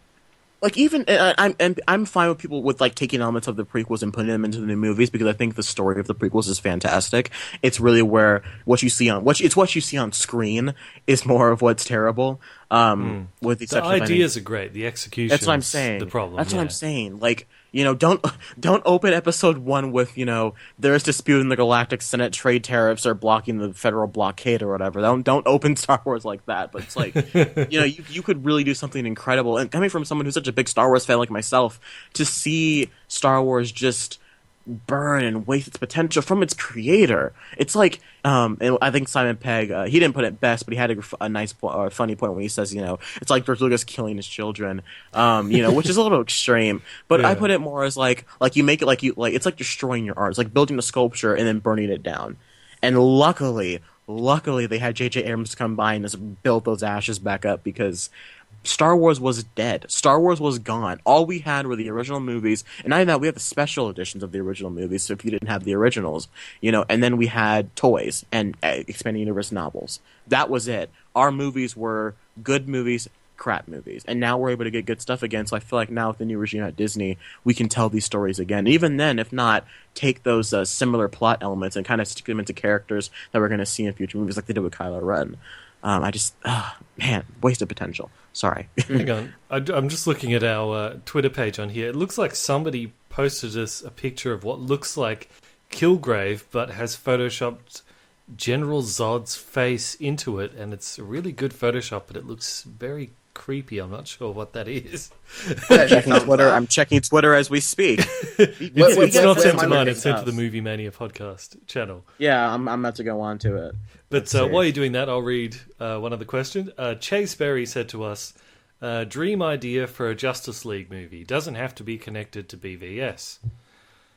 What do you reckon, Trilbee? What's something you'd like to see in Justice League? Would you like to see a big Darkseid invasion, or would you like to see them go into space, or would you like to see Parasite or something like that? I don't know. I'm not sure in terms of Justice League, because I want to give like a witty, original story or something, but really what really makes the Justice League work is the novelty of seeing all of these characters interact with each other. It's not necessarily the story that they're in, or maybe the situation that they're in, depending on what it is. But I'll go. Sorry, go ahead. No, you go, and hopefully I'll have a fun answer. They had, the animated film Justice League War, I think is a great starting off point. I think that's where they're kind of going with it, but instead of having everyone be dark and depressing Batman, you can have them be, you can still have it be serious, but have it, have the characters be the characters. So it's okay to have the Flash kind of fanboy over Batman a little bit, because they don't know each other yet. Which one's Justice League War? Is that the one where it's like based off the New 52? Yeah. Is that the one where Superman is a bully? Superman is just so out of character. Yeah, he's really arrogant, and he sort of cracks on. I thought he was such a bully. Yeah, basically, yeah. I don't know about that. That's the New 52 Superman. He's kind of an arrogant jerk. Well, yeah. In the overall comic, Superman, yeah, but until he gets put into his place by Batman. I did like Hal Jordan. Not in the New 52, but in the New 52, like Batman's throwing everything at him, and he's just like, really? Well, I know when they first meet in the film. Yeah, I think just in terms of like what you need to establish, just like you get them all together, you establish these stories, you establish the characters. Hopefully, they do better than what the DC animators have done now, because they're not really that good anymore now. But like you establish the characters, you build the story, and then you need a big villain to kind of bring them all together. So go ahead and do Darkseid, because there are other great villains out there besides Darkseid and Lex Luthor and the Joker.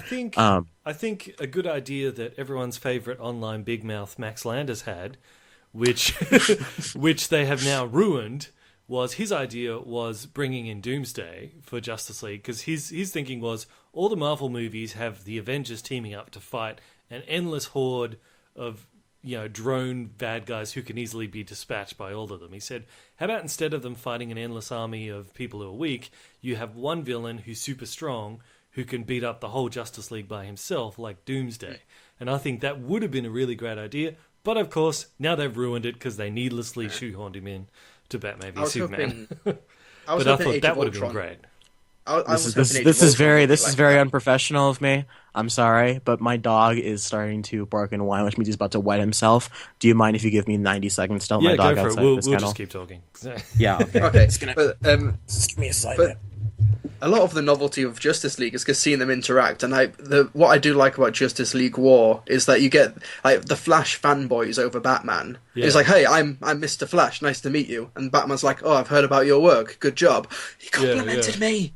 It's like, and Hal Jordan's just really jealous. He's like, is that Batman over there? Yeah, it's because he's over there. Whatever. I thought that was pretty funny. Yeah, and I think a lot of the great stuff about Justice League is how is due to all the different personalities. Although their personalities are at least supposed to be, we'll have to wait and see how it actually shows up in the Zack Snyder universe, but they're also distinctly different, that there's a lot of enjoyment in just seeing them interact. So hopefully Zack Snyder's not going to be like, oh, Batman, he's so dark. Oh, Superman, he's also dark, but he's not quite as dark as the Dark Knight. But then there's Wonder Woman. She's got a bit of darkness to her. See how different they are. Shut up, Zack Snyder. Have you seen the TV spots that have been up for Batman v Superman over the past day? They've got 2 TV spots. I loved the one where he gets hit by the car. I thought that was wonderful. That's so unintentionally funny, because it's like as if Batman thought that would work. Actually, I think that's the point. Well, like the TV spot, it's like so Superman is hello. Okay, so picture to call it and die out. So Superman's like standing there, and then the Batmobile like drives up and kind of swerves, and then just kind of bounces off him and crashes into a wall. And I'm like, that's great, because you're showing that Batman can't just beat him right away. That's awesome. Yeah. And like, and then you get that. Wait a minute. So the Batmobile slides and hits Superman and sends him flying into a wall. No, it sends Batman flying into a wall. Oh, right. So yeah, the Batmobile just bounces off him. Yeah, exactly. That's good. Yeah, because I was going to say, because if it sends Superman back, there's a bit in Man of Steel where the guy tries to push him in the bar and he just doesn't move. So I thought, wouldn't that happen? The car would just bounce off him. And then we've got Batman we've got Batman trying to be really tough. He's like, "Tommy, do you bleed?" And then Superman's like, "Whatever," and then just leaves before Batman can even finish his he's line. just like, "Well, you will." that was great. I don't like the voice. I don't like that. That's his normal voice. I don't. Wait like a minute, is that a TV spot where Superman just flies off? Yeah, it is. It's is like that what happens? Really? That is. It's like, "Tommy, do you bleed?" Superman's like, "Whatever." Then he flies off, and Batman just looks up and is like, "You will." I thought that was. And it's just like Batman and great. Superman are just kids on the playground. I hope so, because I found it hilarious. I'm like, see, really Batman's not going to be really always the winner. I don't like Batman's voice. I don't like, because I understand that's like his mechanical voice. I'm fine with that, but he's in the normal bat suit, and he talks like he talks like, "Tell me, do you bleed?" It's all robotic-y and whatnot. I'm like, I can't. I want him to sound like just a deeper Ben Affleck, because. If Clark Kent can wear glasses and no one knows that he's Superman, then Batman can talk like a deeper version of Bruce Wayne and no one should care. That's my thing. It's just I think they mostly just did that as a way to get around, because everyone was expecting him to, like, is he going to do the Christian Bale voice? So by making it a robot voice, they sidestepped that whole thing. So, which was kind of clever, I reckon. It's a good way to get. I think it's a cheap cop. Did you guys hear that? Because like a couple of like critics and stuff in America have been able to see Batman v Superman already and review it, but they haven't released their reviews yet. But one of them did get leaked, and I actually read it. But I won't give it's it. Not. I don't buy it for a second. Well, it does say. Well, I choose to buy it because it does say. Don't worry, no spoilers. That we're all worried that the Doomsday reveal in the trailer was going to ruin the whole movie. He says that that's just the tip of the iceberg. There's a lot of other stuff going on, which is great and really encouraging. It's not. No, it's just that's one review from a source that we have no idea.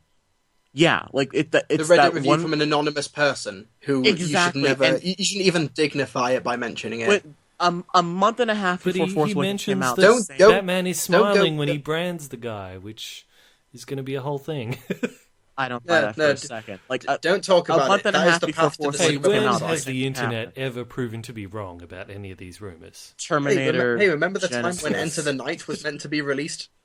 Yes, I remember October 2015. That was a great movie, guys. Enter the Night was fantastic. Still looking forward to Justin Bieber. Oh, did it come and go? I must have missed it. Thank you.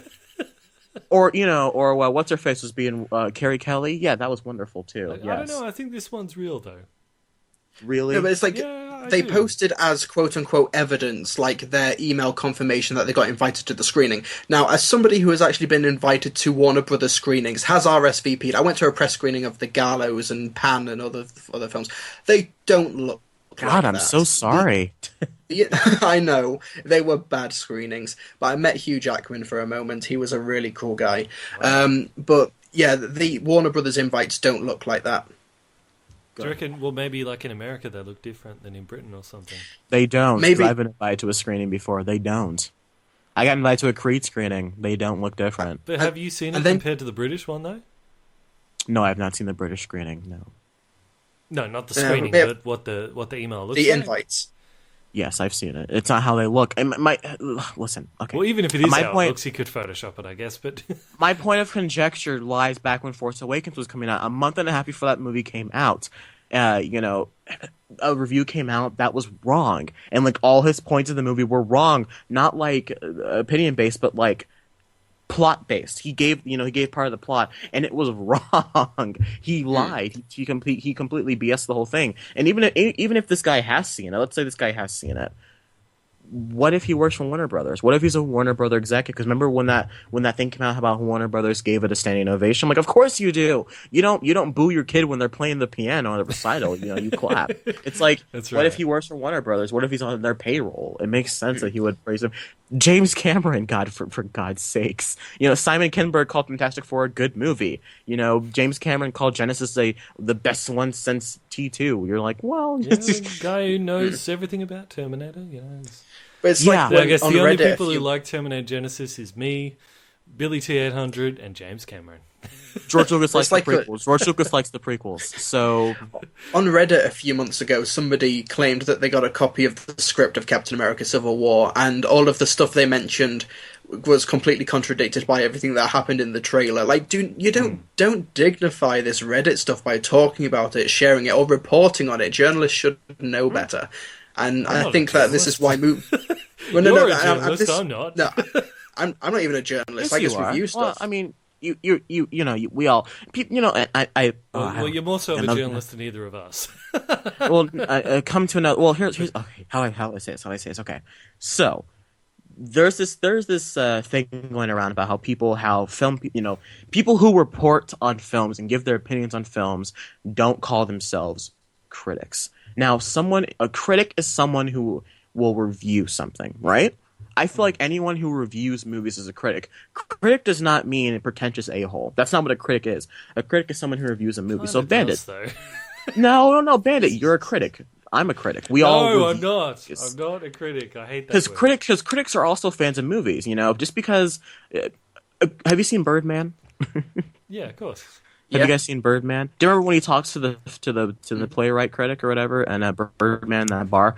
Great scene.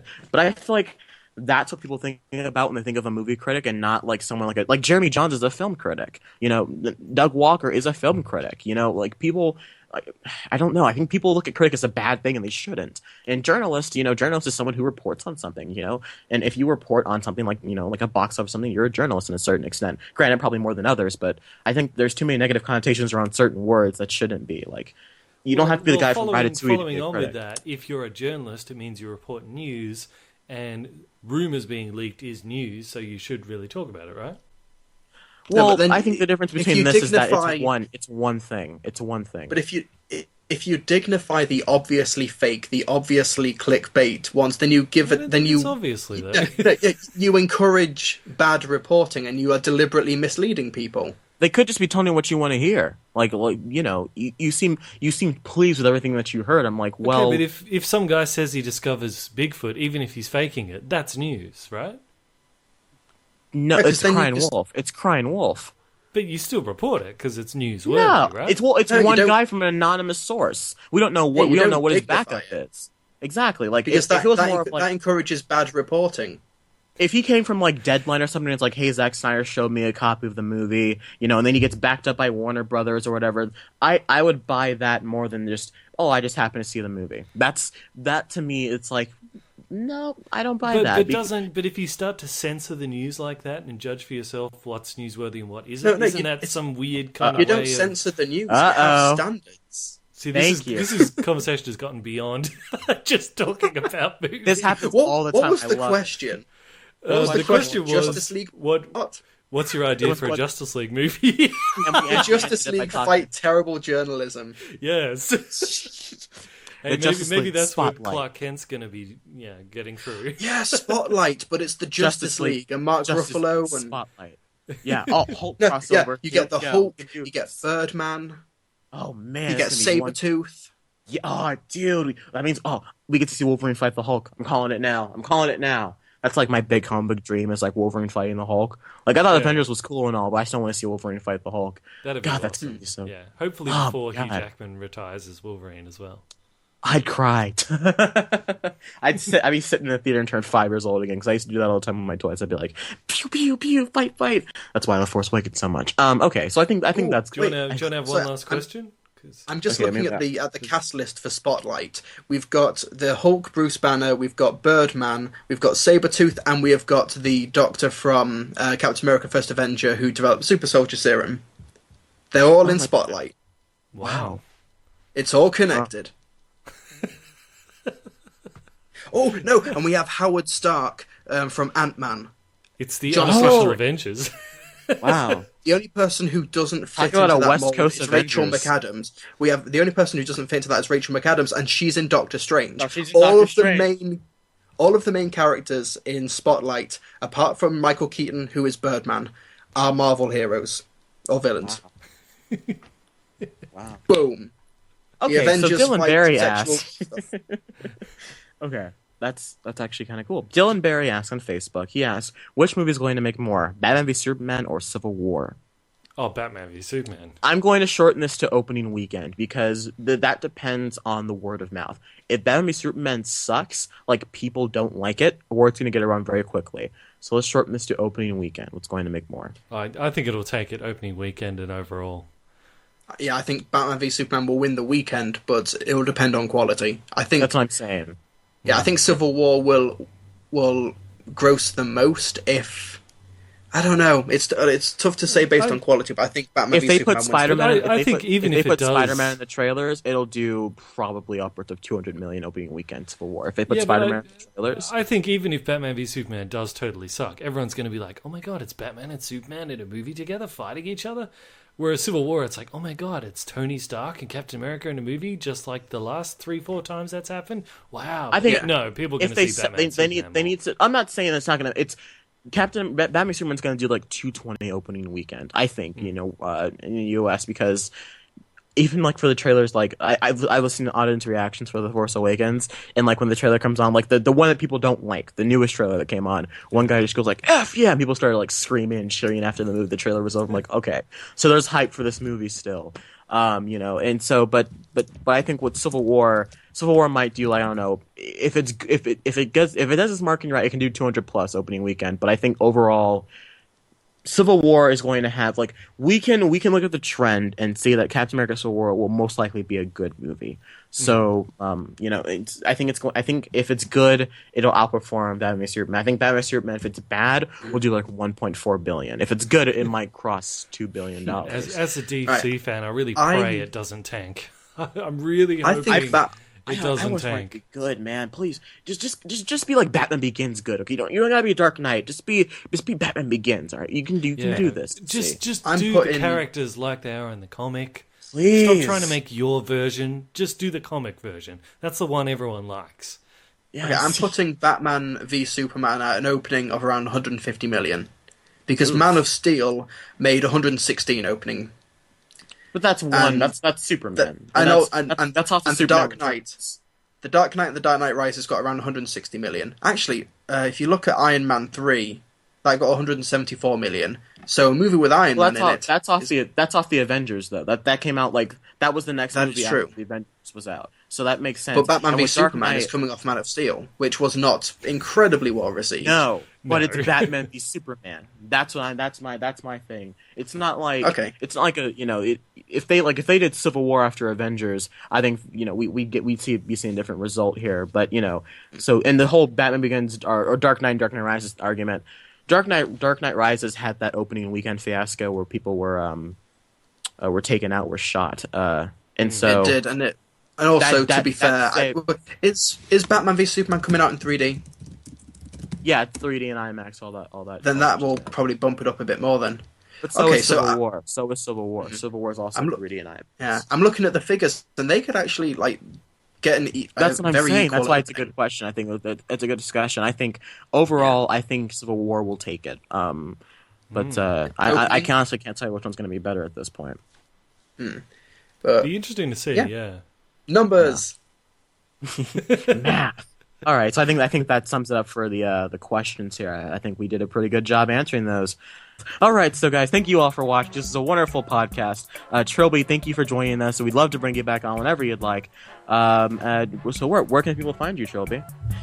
Well, first of all, thank you very much for having me. It's been a lot of fun and a very interesting podcast. But you can find me on YouTube for TV-related stuff. You can find me at Mr. TARDIS Reviews, Doctor Who reference. If you want movies, you can find me at Trilbee Reviews. That's TRILBEE. You can find me on Trilbee Reviews on Twitter, my website, www.trilbee.com, where I do a movie review or a preview or box office stuff every couple of days. And you can find me on Patreon as well, and you get exclusive perks and rewards and stuff, so that's a lot of fun as well. So, yeah, thank you very much for having me on. It has been a blast. Ben, where can people find you? People can find me on YouTube and Facebook and Twitter, and they can find you, Trey. And they can find me on in the Facebook, Instagram, Twitter, and YouTube, all at either Trey White or Podcast Media. You can tell you've had me on the podcast. It's this long. Thank you all for. We'll edit it down some. Thank you. Wow, we just hit 3 hours. Jesus. Thank you all for watching. I think that's our longest podcast ever. Yeah. I apologize. No, it's fine. Man. It's fine. We had a lot to talk about. As long as it needs to be. Yeah. Okay. Come back next week when we talk the upcoming films of 2016 and whether they'll be good or not. I think that's what we're still doing, right, Bandit? All right. Yeah. Thanks to Milan Jeftik for the channel art, and check out Trilbee on Film Brits and all that good stuff. See you all later, and thank you for watching our Movie Maniacs.